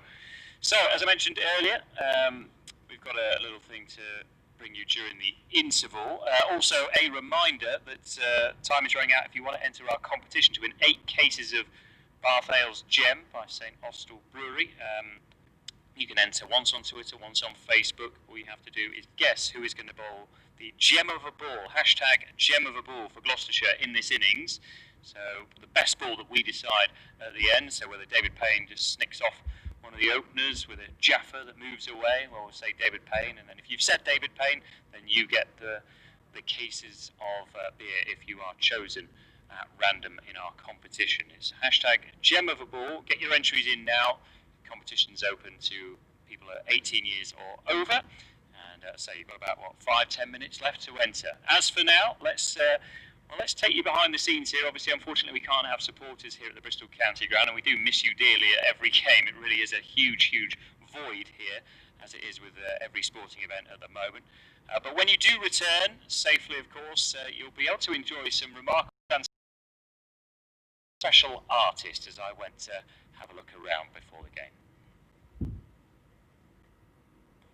Bristol is one of the most exciting, eclectic and eccentric cities on the planet. It's also world-renowned for its street artists, of course. This is the birthplace of Banksy, and we asked another local artist, Silent Hobo, to create these specially commissioned murals around the ground to really bring the Bristol County Ground to life. We hope you'll enjoy it on your next visit to Neville Road, but for now, let's have a bit of a tour around. This is at the entrance, of course, and there's a left-hander deep in his crease playing a nice shot through the offside. All the best players are left-handers, right? Now, a lot of these walls were just plain old magnolia, like the one below the scoreboard there, prior to Silent Hobo coming in and absolutely transforming the place. You can see behind me W.G. Grace, one of Gloucestershire's most famous former players, and then there's notable landmarks all across this wall here. It's spectacular. You can see Alfred the gorilla further along.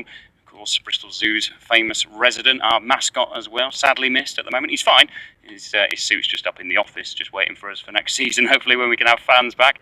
And then you move further along, you can see the SS Great Britain, of course, which took the first ever England touring party over to the Ashes in Australia in 1861. Great cricket connection there, just by the Clifton Suspension Bridge, of course. And moving up, you can see Concord as well, another proud moment in Bristol's history. Let's have a look round by the groundsman's shed, shall we? Bristol is a very green city, of course. Conservation is key to making sure that we maintain those beautiful wild open spaces that we have around the city. And this latest mural from Silent Hobo reflects just that. It's a real sneak peek, this. Many fans won't have seen this because this was only completed in the last few months. And of course, we've been in lockdown. No fans allowed at the ground. So you can see a couple of friendly badgers here on the side of the groundsman's shed. One's definitely a big Gloucestershire fan. I think when I bring my kids down here, I'll just say, they're just friends, they're just cuddling. I mean, you might have a different interpretation of it, I'm not sure. But as you move around here, you can see a pretty disappointed person. Looks like they've just been dismissed cheaply. I know that feeling very well. All the mowers, all the lawn preparation kit is inside this shed, and you can see some of the ground staff working away, preparing a new wicket. The pitch looks absolutely beautiful today. Bright blue skies, lovely sunshine, rolling the pitch. And we've got one more exhibit to show you, which we'll come round to in just a second. So this is the second hut that the ground staff use, and you join me by the special anniversary hot air balloon just behind me. If we have a wander along, you can see a nice catch there taken, good technique, eyes on the ball, 2 hands, that's what I teach my son. And then we move along here, and actually when this garage door is shut, there is a hidden message. Oh, just like that, it happened magically. There is a hidden message within the colourful houses that, of course, are so familiar to Bristolians. If you can't see it on camera at the moment, when you next come down to the ground, hopefully you'll be able to read what it says, and that's one for the youngsters as well. And we move finally along here to the rolling hills, the countryside. Left. When you next come to the ground, there will be a bike rack. We are encouraging people to be more sustainable, to be more green, as I mentioned earlier. So there will be a bike rack in front of the dry stone wall. So when you next visit the Bristol County Ground, you can cycle here, and we cannot wait to see you. And we hope you enjoy these fantastic murals created by Silent Hobo. Well, we hope you enjoyed that little look around the ground staff's huts and the offices and the club shop here with all the new murals. Amazing they are, really are spectacular, and there's loads of little bits to pick out. I've just given you a sort of very brief tour, but I'm sure when you come down here, and as I say, particularly for youngsters as well, there's lots of little details and hidden sections to pick out, and it really is a wonderful transformation of the ground here, because it was very magnolia, wasn't it, before? There was a lot of magnolia going on. A lot of magnolia. Nothing against magnolia, but it was a little bit oppressive. So anyway, this is the competition that we're running today. Hashtag Gem of a Ball. You can see Graham Van Buren, David Payne and Ryan Higgins there. Now, you might want to vote for one of them. Maybe you think Tom Smith will bowl the best ball of this innings. Possibly Matt Taylor into the side today in the place of Benny Howell. Whoever you pick, make sure you tweet us or enter via our official Facebook page. Use the hashtag Gem of a Ball, and you could win eight cases. So not 8 bottles, 8 cases of 8. That's a Bath Ales Gem by St Austell. So if you like that, or if you know someone that does, fantastic competition. Grateful to our sponsors for that. 2 minutes you've got to enter. That's 2 minutes. So get your entries in now. Who do you think is going to bowl the best bowl of the innings? If you're correct, and it matches up with our judgment, then at the end of the innings we will announce who the winner is for 8 cases of Bath Ales Gem. Good luck, everyone. Last minute or so of that competition. So, Gloucestershire, having won the toss, posted 173 for 6. Miles Hammond top scoring with 49. Lots of players got into double figures. In fact, the top 4 did, but no one could quite get over the landmark. So Miles Hammond made 49 from 41 balls before he was caught by Dom Sibley. A spectacular catch out in the deep off the bowling of Ollie Stone, who bowled with some serious heat. Chris Dent made 39, looked good out there as well before he skied one, and Jeetan Patel caught him off his own bowling for 39 off 34 balls. Ian Cobain came in, and after a fairly slow start, then suddenly got going and was absolutely motoring before he was dismissed, caught in the offside off the bowling of Brooks, who was being carted around the ground in that over, but Sibley helped him out with another catch, and Cobain had to go for 44, but added to his 84 not out earlier in the season against Birmingham Bears. He certainly caused them some damage. 44 from 21 balls, 3 4s, 4 6s. Ryan Higgins was unbeaten on 21. He was in for just a couple of boundaries. Jack Taylor, the skipper, hit 1 boundary and then was out the very next ball. Slower delivery from Brooks, took out 2 stumps. He went for 7. James Bracey, he hit his first ball, lovely lofted drive down the ground for 4. But then he tried a ramp shot off a fairly high full toss from Stone, and he was caught by wicketkeeper Burgess for 5. And then George Scott was run out. Great bit of work by Tim Bresnan, who picked the ball up one-handed, arrowed a throw into the stumps, and then did a knee slide as a celebration. So Scott out without scoring from just the one delivery he faced, and Graham Van Buren didn't face a ball. He was unbeaten on 0. So 173 for 6. There were 8 extras, 4 no balls, 4 wides.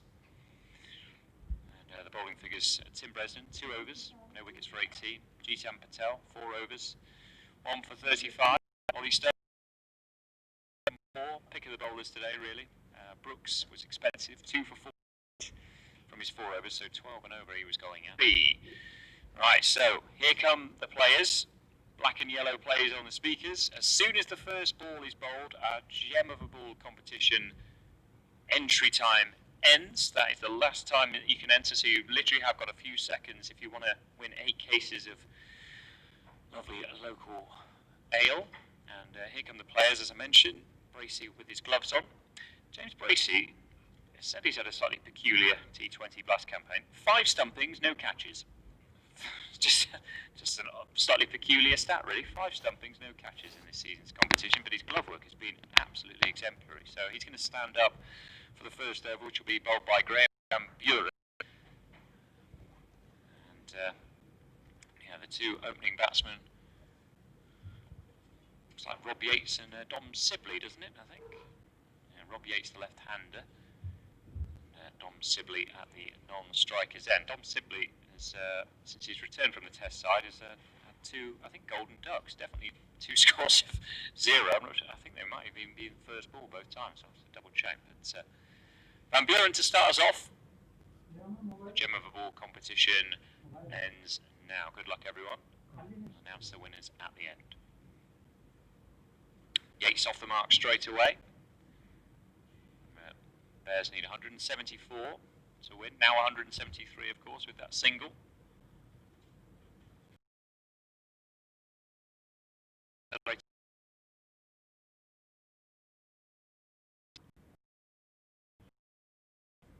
Nice bit of turn there from Van Buren.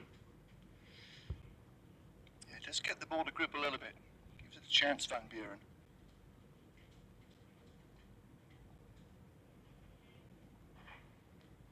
Shorter but not timed.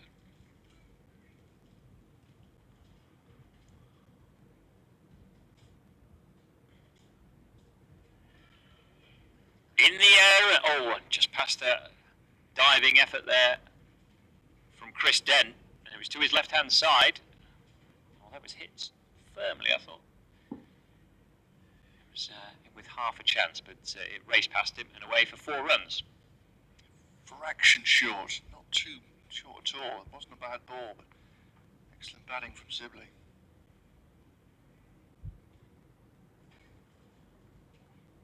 Good response. Rattles through the overs, Van Buren. Big appeal, that looks pretty straight and gone. Sibley out for 4. Van Buren strikes in the first over. Big wicket, 5 for 1. And it just didn't turn that one, it went straight on, just straightened, and Sibley attempting the reverse sweep, trapped in front. Now, I don't think there can be too many question marks over that one, looking at the replay. Yep, absolutely no doubt at all. Bang in front, and straight away there, the difference between the Gloucestershire opening pair and Sibley's attitude. Faced the dot ball, recognised it was a pretty skinny opening over, and then took an opportunity, and it cost him his wicket. It's not what Hammond and Dent did at all. Even when a few dot balls built, they were content to work the bowling around and build a partnership. But Sibley has taken an unnecessary early chance and given Gloucestershire a wicket in the opening over. Keep mentioning the point about wickets in the power play, but the statistics are there for all to see. How many runs wickets in the first 6 overs save you compared to the last 6 overs of the innings? That was the last ball of the first over, so an early breakthrough for Gloucestershire. Adam Hose is the new man, and he'll be at the non-striker's end. Yates is going to face David Payne. The left-handed Yates, and Payne left arm over here from the pavilion end of the ground. That's a nice throw, that's a nice start. It's got past point. It'll race away towards the square boundary. Sweet piece of timing. Fall a little wide from Payne, not the best start. He's got carved away to the fence. Rob Yates just his 2nd match here in the T20 competition this season. 29 on his first appearance.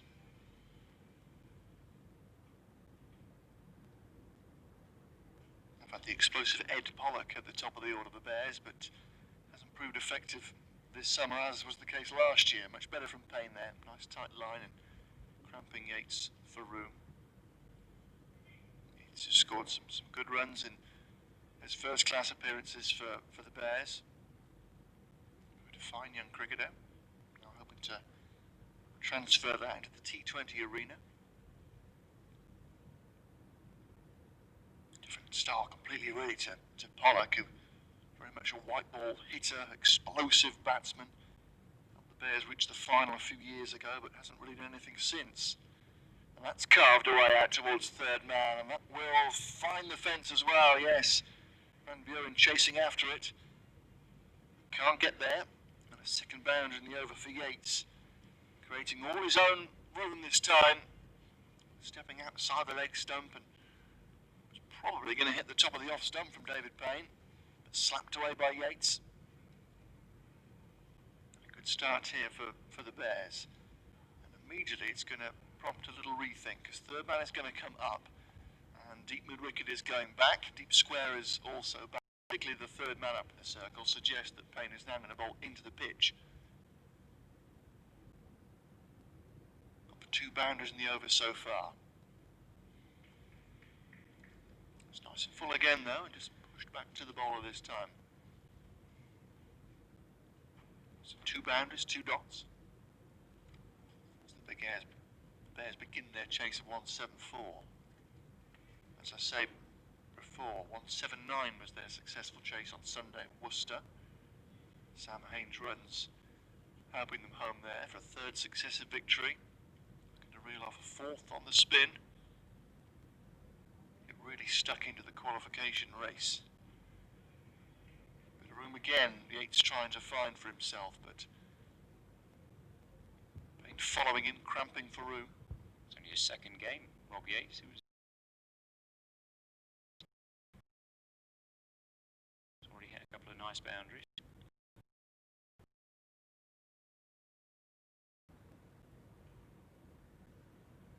Campaign get himself out of the over.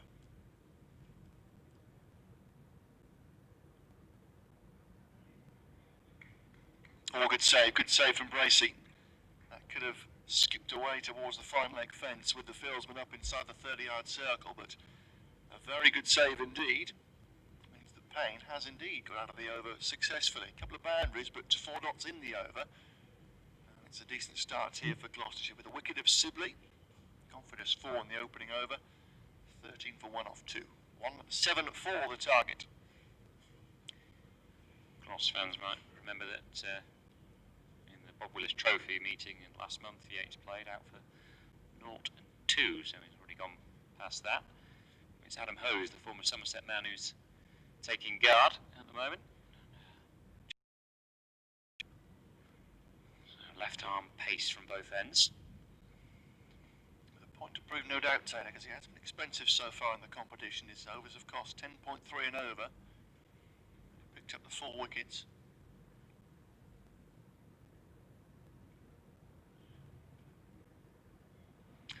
Useful opener.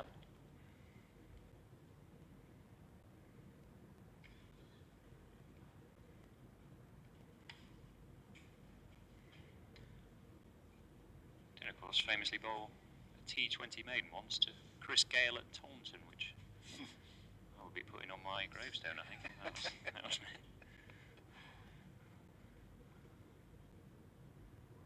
Another full one, dug out. Buren can't prevent a single. Hose off the mark. Yeah, off the intimidating batsman to bowl at in world cricket. Gale will be right up there, wouldn't he? Well, especially at Taunton with the badge. Indeed, well, yes. Gale had deposited several balls in the river during his time down there. But I don't think, certainly the one season he played, he didn't actually help Somerset qualify. Very full here. Is that a no ball though? Oh no, he's hit the stumps. Yes, he did so this. It's a free hit. He did this at Edgbaston actually in the return fixture. This is Finn's Law coming back. Coming up, Yates on strike. And he's going to get 4 here. Beats the despairing dive of Tom Smith at short fine leg. Costly error there from Matt Taylor. Leaves the Bears 20 for 1. Midway through the 3rd over. Remember, Gloucestershire having won the toss, posted 173 for 6. Hammond 49. Cabane 44. Yeah, you can see what he's trying to do when trying to get very close to the stumps, just to cut out that natural angle going into the left-hander. Yates wants 2 here.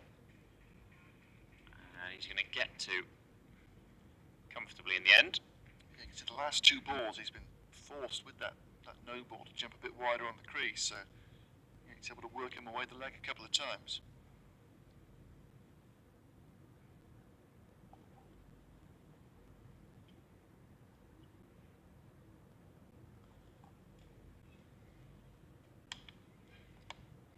Backing away. It's not a bad delivery, really. And, run through for 1 leg by. I suppose obviously you mentioned Matt Taylor's been a little bit expensive, and in the side, I guess, we don't know whether it was a tactical thing or whether they're just trying to monitor Benny Howell so quickly back from, so soon after being back from a long-term injury. But you know, it's a big responsibility on Taylor here to offer that control, which Howell didn't manage with the ball the other night after his heroics with the bat. Hose drives, but straight to the fielder.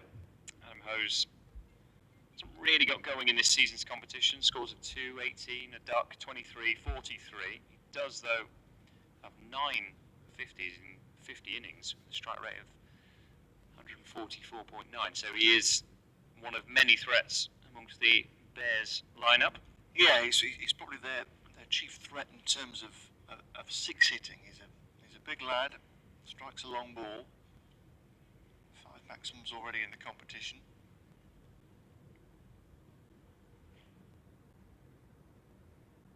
Second over here for Payne.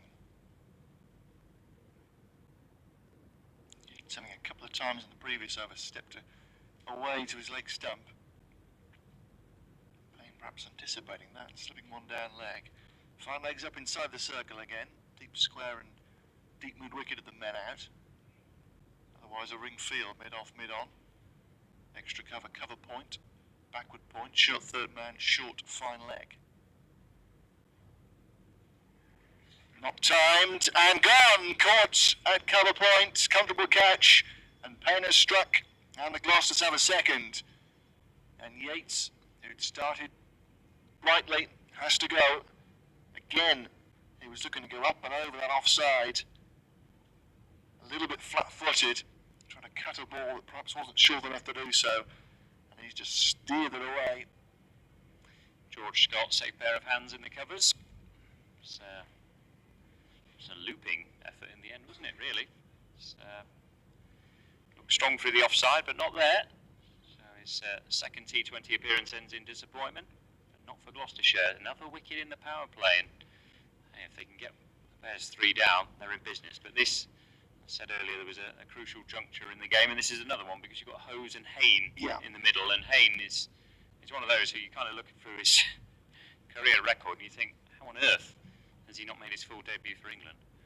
Because his limited overs career, in particular, is pretty extraordinary. His List A average is 59.7.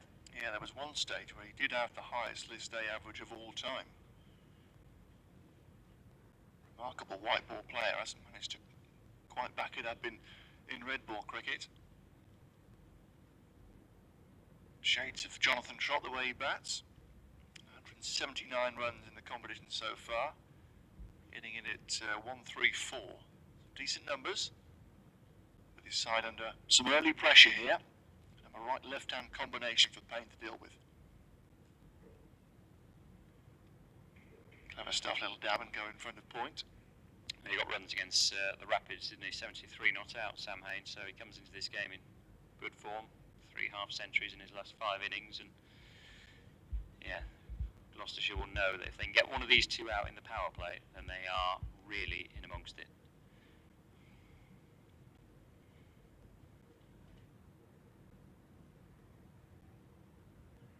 So Hose taking guard here with deep square and deep cover back here. What's now a pair of right-handers. Payne staying over the wicket.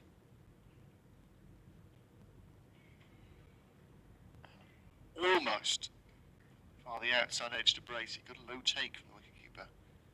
Perhaps pace off there from Payne.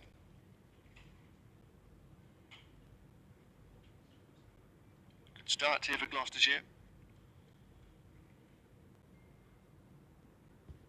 Early wickets, keep saying it, so valuable in this form of the game.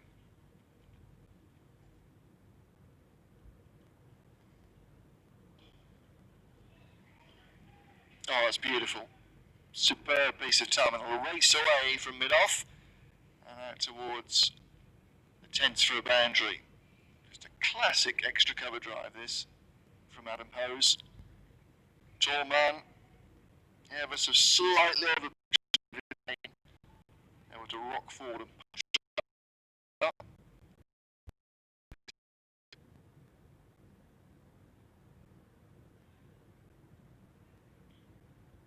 Good response from Payne, targeting the stumps.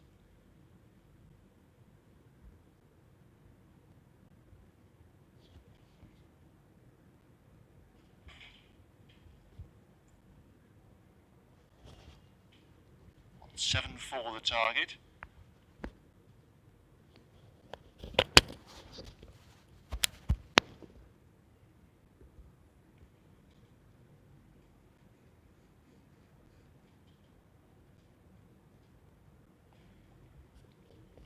Almost again from Payne, going past the outside edge, looked like a cutter to finish the over, dragging his fingers across one. I was looking to whip it leg side, was deceived, and fortunate that the ball bit and span away from his outside edge and the off stump. So 4 overs gone, 29 on the board for the Bears. A couple of wickets down already, and Gloucestershire will be content with this start as they attempt to defend 173. What would be a 6th consecutive victory, a run they've put together only once before in the history of the T20 competition, and they can confirm a quarter-final place tonight if they win here, and if Worcestershire were to beat Northants later tonight at Wantage Road. A 6:30 start, the other game in the Central Group tonight.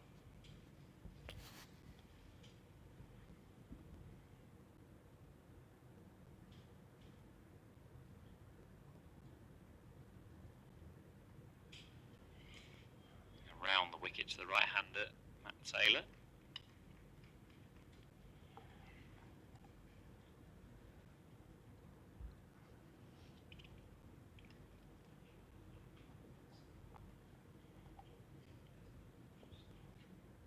Still 2 overs left of the power play. Fielders outside the 30-yard circle at deep square leg. Deep cover.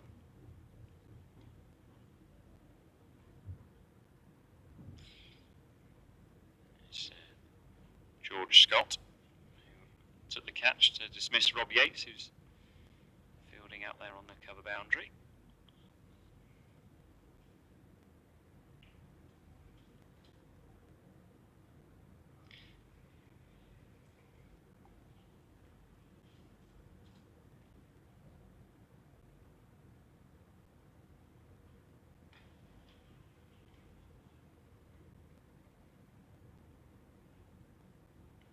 It's good from Taylor.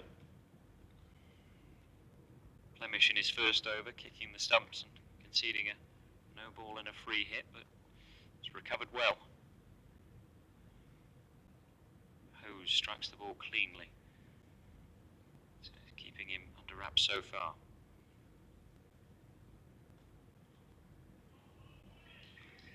Until that point, mid-on and mid-off are up, and Jack Taylor, skipper, retrieves the ball by the Thatcher's advertising board. Hose collects his second boundary. Just another conventional shot, isn't it? Punch right through the line. Beautiful piece of timing once again from Hose.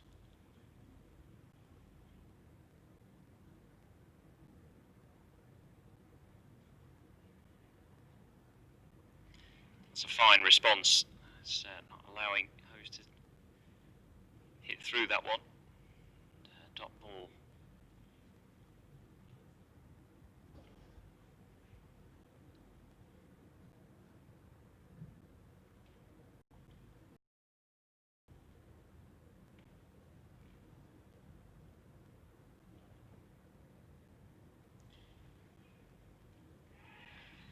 Hits, and hits straight to Ryan Higgins. Hose is out, and Bears are 3 down inside the power play. And that is a big, big moment in this game. 36 for 3. We said about wickets in the first 6 overs, and the dangerous Adam Hose, who's freed his arms a couple of times, tried to go over the infield and the onside, and only hit it straight to Ryan Higgins. Matt Taylor is into the wickets, and that, you feel, Alex, is a big moment. It is very much so. Yep, 3 wickets in the power play. Gloucestershire right on top now. Dangerous Adam Hose gone. And struck a couple of clean balls in his brief innings, but no damage from he either. So the top 3 gone cheaply here, and the Bears under some pressure with an over to go in the power play. 174 their target, needing another 138 to win here in 15 overs. So already Gloucestershire managed to push up the required run rate. And crucially, with those 3 wickets putting the Bears under real pressure. Just been a little bit careless, the visitors here. Stark contrast to how Dent and Hammond really took their time for Gloucestershire. Didn't score slowly, but weren't taking any unnecessary risks, really. Content to accumulate, and made 49 without loss in the power play. 36 for 3 here, the Bears, after 5 overs. The last over of the power play coming up, and Van Buren is back to bowl it now at the pavilion end. Long off and deep mid-wicket of the men back here for the right-handed Will Rhodes. And that deep mid-wicket in play straight away here.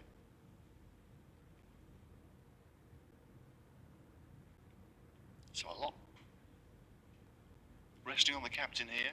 So they need a partnership here, the Bears, to get themselves into the chase. Danger of being bombed out of the contest unless they can just try and get into the innings. The left-hander at the crease here with Rhodes. Only fine extra cover. Buren will march back and skip in very, very quickly. Get through and over in the blink of an eye. Oh, and another one's gone. Van Buren with some turn past the inside edge, and he takes out the leg stump. And the Bears really are struggling here. 4 down now. And the captain Rhodes has gone for a duck. Mentioned that Van Buren likes to give it a tweak, and he's ripped one there past the inside edge. That has gripped and spun past Rhodes' attempted flick to leg. Bowling, and Buren has been so effective. 6 wickets, just above a run a ball, and a great start once again. Yeah, that's exactly what he's looking for. It's a bit loose though from Will Rhodes, who does really well opening in the first class game for the Bears. But I mean, you look at his T20 career. It's his 36th innings, and he's averaging under 14. And yeah, it's just for whatever reason, he's not a consistent performer at the moment with the bat, the captain. I'd say he's better with the ball at the moment, but that was a fairly flaky shot, and exactly what Van Buren was looking for in terms of just sneaking it through the gate with a bit of turn. And it will turn if you give it the chance. We saw that earlier with Lintott. Slip goes in here for the new man Burgess, and the right-hander. Gloucestershire all over the Bears here. A little straight though from Van Buren. Allows Burgess to flick away a single to get himself away. Well, the Bears here are in danger of blowing themselves out of the game very quickly indeed. 4 down already. Wonderful over here from Van Buren in the final over of the power play. Couple of balls only if fielding restrictions remain. And another dot ball. Hey, not able to work it away to leg. Wonderful stuff from Van Buren, and look, he's ready again. Haynes not quite ready for him. Anything on that down the leg side? No, so this will be wide. Possibly came off Bracey. Just going to be an additional extra run to short fine leg.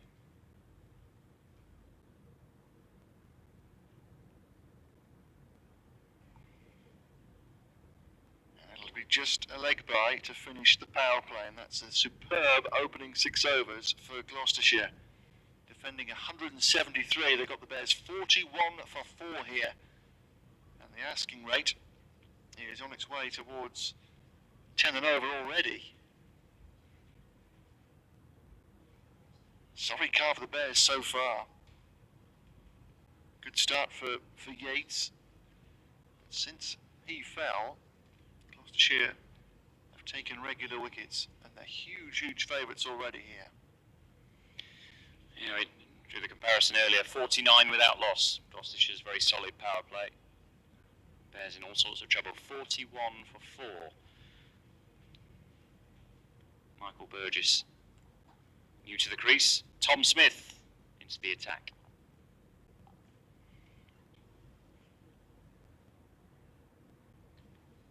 Field spread now, of course.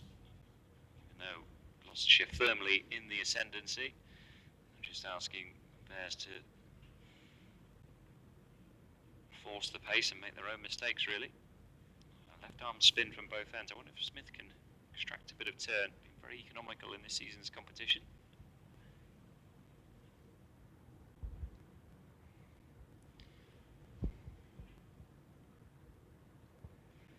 It's a recovery job now. Hayne, you feel, has to stay there. Still got a few hitters down the order. See, Tim Bresnan can give the ball a whack.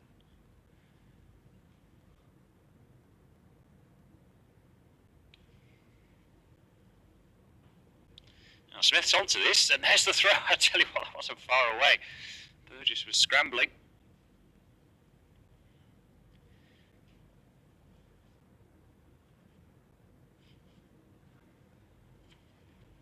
Yeah, the pair of Gloucestershire left-arm spinners have been so effective so far.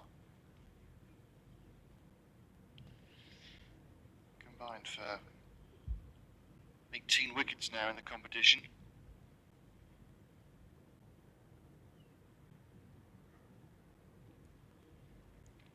Touch on that off the pad, I think. Yeah, by Jeremy Lloyd raises his leg.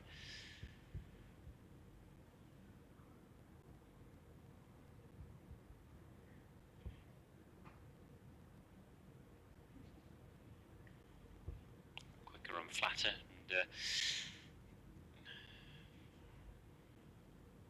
risk averse at the moment. Burgess, understandably so. Team really on the back foot.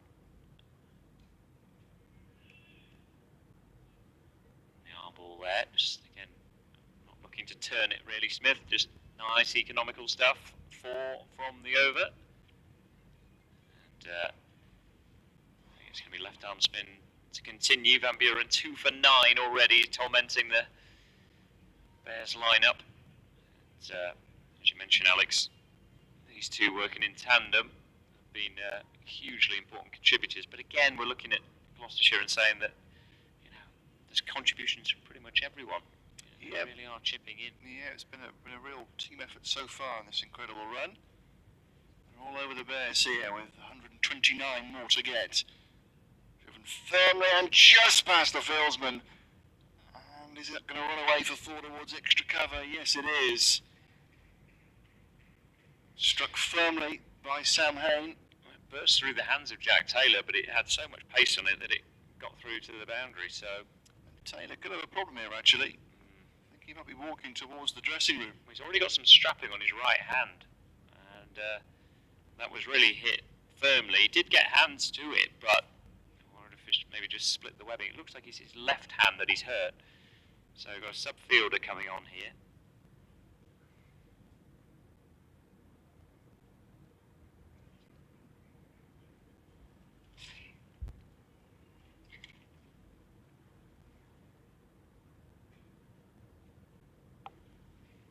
So the skipper off the field now for Gloucestershire. Let's add another element to this defence. And the most necessary boundary there for the Bears. At the start of the over, saw the required rates almost touching 10s. Van Buren is in again from the pavilion end. He manages to force it away for a single. Had to dent patrolling this cover fence. Wonderful work in the deep on Sunday, Chris Dent with 2 run-outs. That's well struck from Burgess. Has he got all of this over mid-wicket? He does. That's a fine strike. Sweet timing. Van Buren has been all over the Bears so far. He's now been taken for 4 and now 6 by Michael Burgess. Swept away well, quite full. Good contact in the front rows of seats. Fired in quicker from Graham Van Buren. They should get 2 here. A lot of work for Dent to do, running to his left from deep cover. George Hankins is the sub-fielder. I'm just looking at who's kind of directing traffic now with the captain off the field. Looks like Ian Cobain. It's extra cover. A little bit of help from Tom Smith, maybe.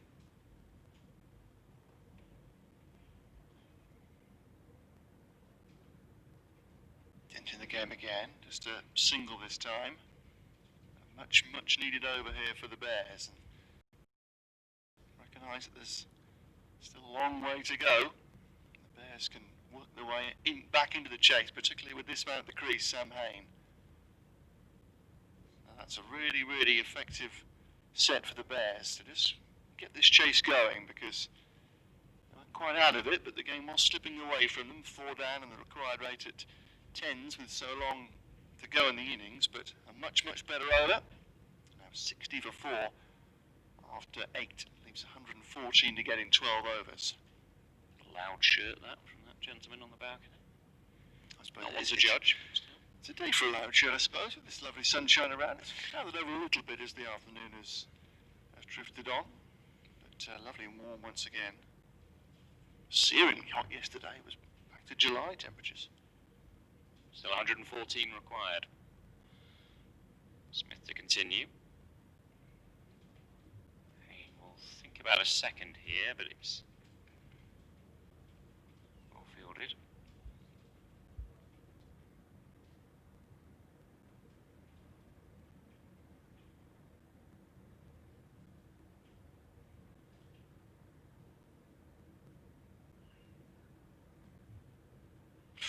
Push through there, nearly a nibble through to James Bracey, who's still waiting for his first catch in this season's Blast competition. 5 stumpings, no catches. Burgess, high score of 17 not out in this summer's Blast. Just the 150 in 29 innings. Firmly sweeping this away to Chris Dent.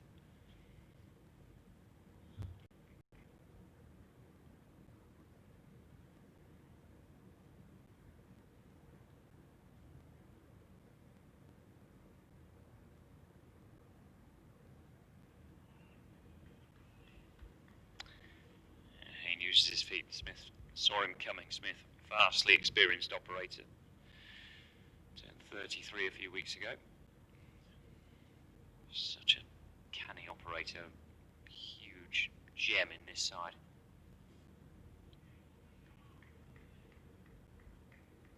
Again, so difficult to get away. Hard to know what to do against him, really. Excellent over so far. Just regaining momentum after that expensive set from Van Buren.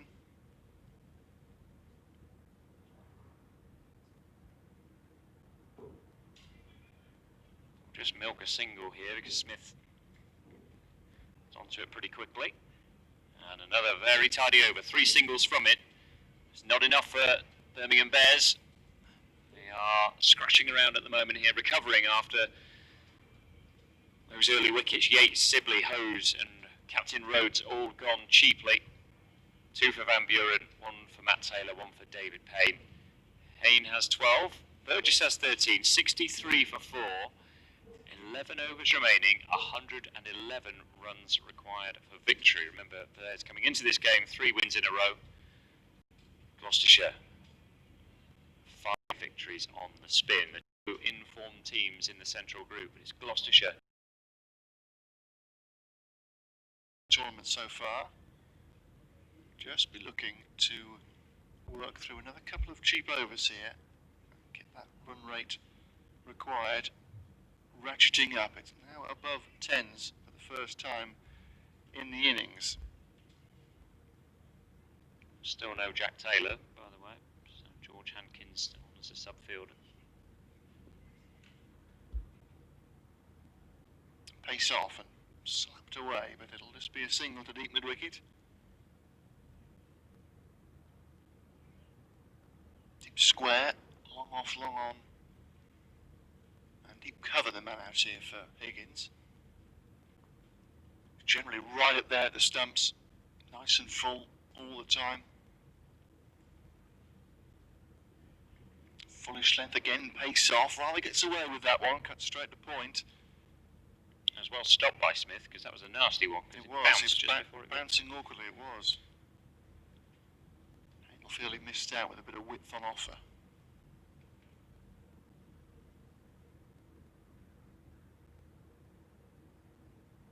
Yeah, Higgins began the day with 13 wickets in the tournament so far.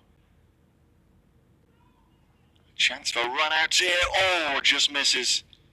Direct hit. Would have been very, very close. Flashing through for the run, it was.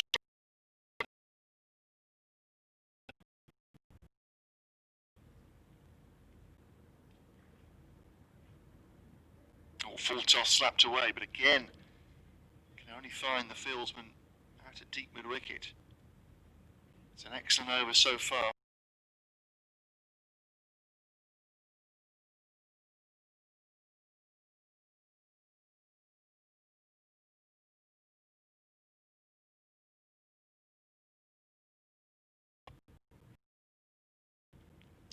A single more, excellent stuff from Higgins again, pace off, nice and full, field set, just a single down the ground. So we've reached the halfway stage, and the Bears are struggling in this chase of 174. They lost 2 wickets too soon, now having to rebuild, and having to rebuild with the required rate, really starting to get out of control. I guess they're going to have to score over 10 and over for the remainder of the innings to get up here.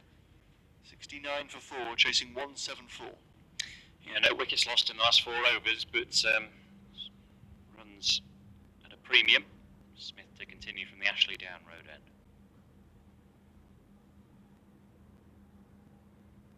Burgess really had to reach for that one. Hankins, the subfielder, posted at long off. So still no Jack Taylor on the field after sustaining a hand injury. Take the catch. By stark contrast, Gloucestershire, you lose a wicket at this stage of the innings, 78 without loss after 10.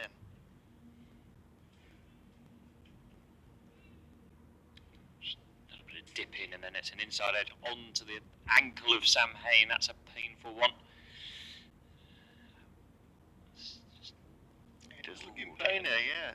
He's jammed either the bat into his ankle, or he's jammed the ball into his ankle, but certainly something unprotected there. And he looks in some pain. So on comes the Bears physiotherapist. Just gives me an opportunity to say that we're back at the Gloucestershire Match Centre, live stream, full commentary again on Sunday for the West Country Derby with Somerset. It's a 1 PM start, that one. Hope you can join us for that one. There is a game before that, of course. Gloucestershire travel to Wales, just over the Prince of Wales Bridge, to take on Glamorgan at Cardiff. That's a 6:30 start on Friday. And as I mentioned then, it's all wrapped up. The final game of the Central Group is on Sunday against Somerset, 1 PM start. We hope you can join us there. We'll be on air from 12:30.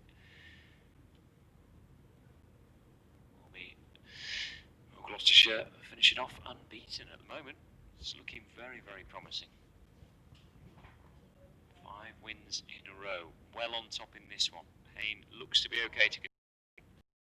Needs a moment or two to compose himself. We're back underway.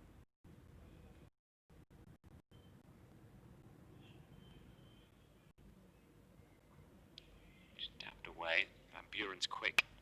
That's just one.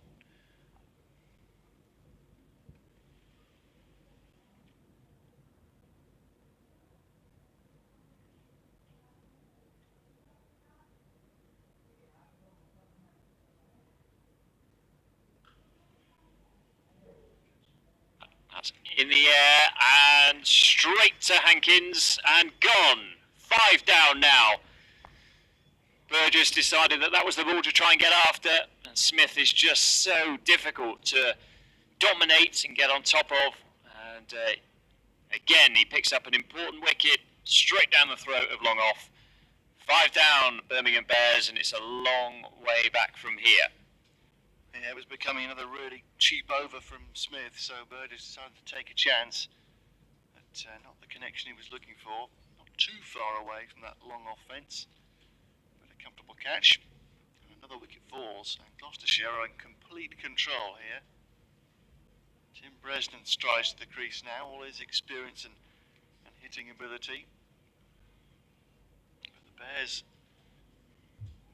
running out of hitters, and it's hitting they're going to need to try and rescue this chase with the required rate now touching 11s.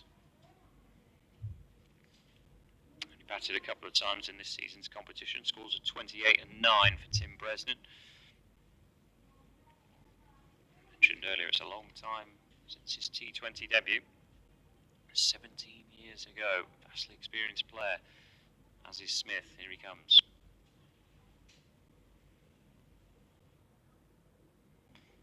I think there'll still just be one. Again, it's Van Buren. Lively presence in the field.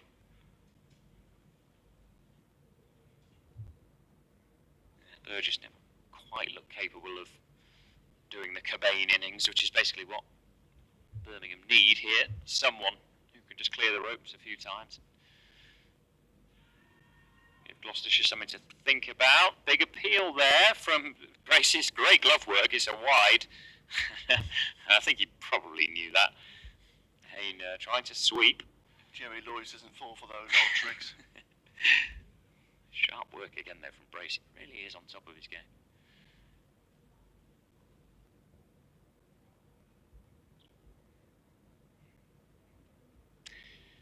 And just another single to close the over. So what, that's 3 overs from Tom Smith, and it's yielded 10 runs, 1 for 10. And 1 for 11 actually in the end with that single. So 1 for 11 from Tom Smith. He, as I said earlier, is just such a vital cog in this team. And, Richard Dawson, of course, a spin bowler himself as a player. Just enjoy having someone like that. They could just rely on. Can't you? You just rely on him to bowl like that pretty much every game. And of course he took 5 wickets, a career best against Birmingham. These sides met earlier in the season. Van Buren is to bowl from the pavilion end. He's going to bowl out here as Gloucestershire try to apply the squeeze here. It's the asking rate above 11 runs per over now. It's a lot of runs to get with so much time left in the innings, and wickets down for the Bears as well. That's a real killer if they were only 2 down at this stage. Still be really alive in the chase, but one of these 2 probably is going to have to play remarkable innings to get the Bears up.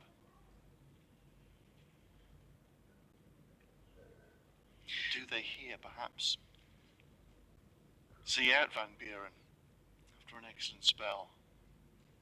That's a little bit of pressure in his previous over. Smith already grasped the initiative again. It's going to be 1 here. Work off the long on boundary. Just the way he flashes through the overs, Graham Van Buren, already in the blink of an eye. 3 deliveries gone on the over. Back of his mark, ready to come in every single time. It's hurrying the batsman. It's just going to be 1 more, I think, as well, yes. Scramble on the mid-wicket fence. Singles nowhere near enough for the Bears at the minute.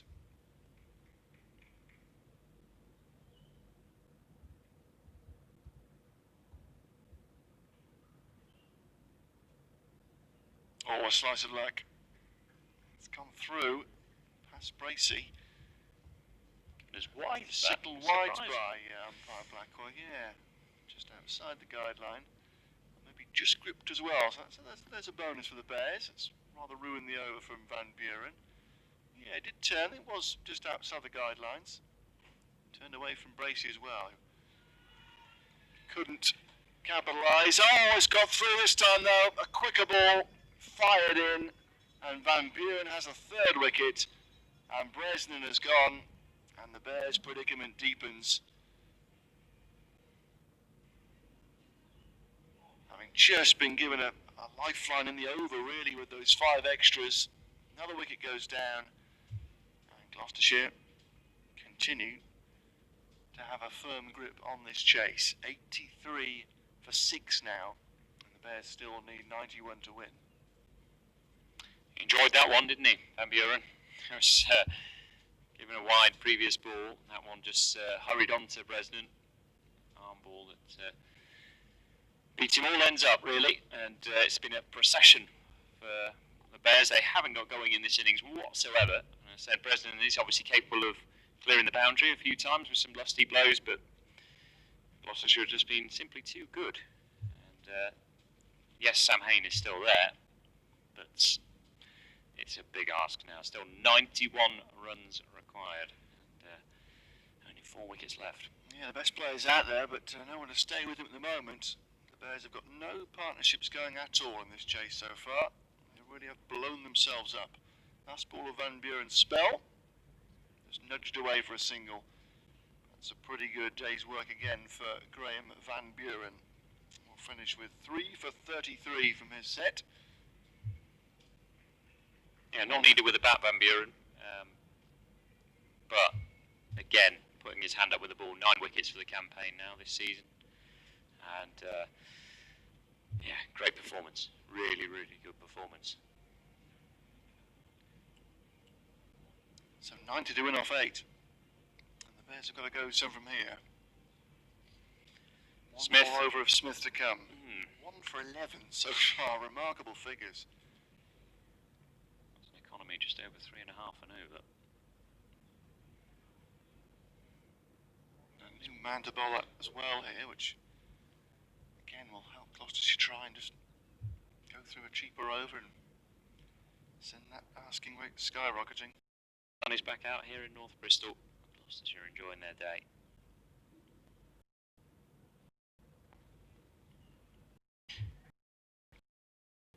Clever piece of bowling, just held it back, allowed it to turn. Seen a bit of grip out there today.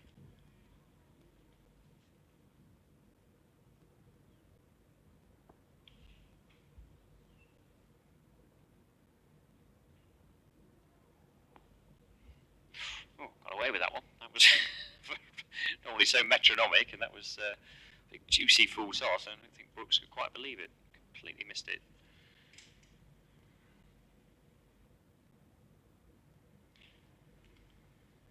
Brooks, only 21 years of age, from Solihull, local lad.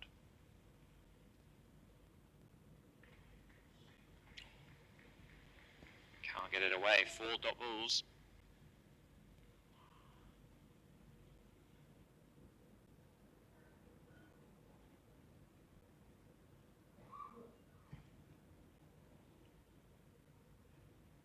Now Brooks does go big this time, and I think he's got all of it. Yes, he has. 6. So 4 dots and then a 6. Vagaries of T20 cricket. It's actually the first boundary that Smith has conceded with his penultimate ball. It's a clean strike. Badly needed for the Bears. But I think there's just going to be 7 off the over. Yes, there is. There's a settle for 1. So, fantastic spell. 4 overs, 1 for 18 from Tom Smith. Van Buren, fellow left-arm spinner, picking up 3 for 33. So, left-arm spin has been crucial in this game. So, Gloucestershire try and defend their total of 173 for 6. Remember, they opted to bat first. Jack Taylor is not on the pitch at the moment because of that hand injury. It is Ian Cobain who's stepping up as vice-captain, and he's decided to bring Matt Taylor back onto bowl. He'll bowl from the pavilion end, and Alex Winter will talk you through it. So above 2 a ball the Bears need from here on in. 83 to get off the last 7 overs. They will have the seamers to target for the remainder of the innings here, the Bears. But they've only got 4 wickets in the shed. Good start from Taylor. Picked up the wicket of Adam Hose, the dangerous Adam Hose. She chipped away really, really well, wicket in the first over.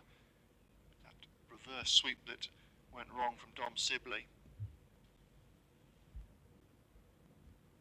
the Bears under wraps throughout the innings so far. Nothing Brooks can do with that.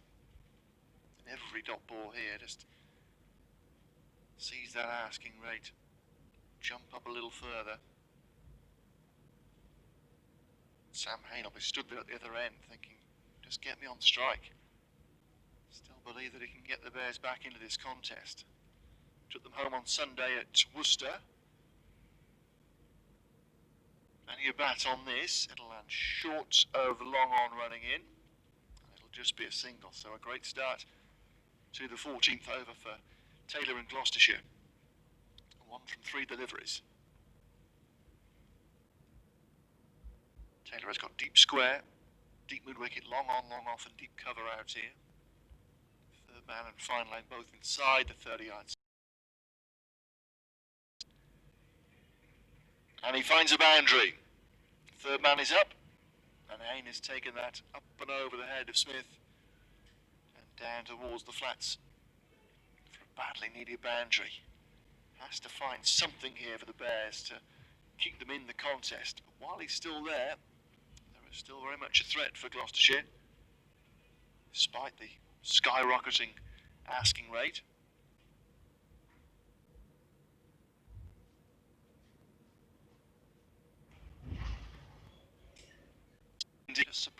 But he's judged batsman And the head coach able. That's why they're not there. struggling in the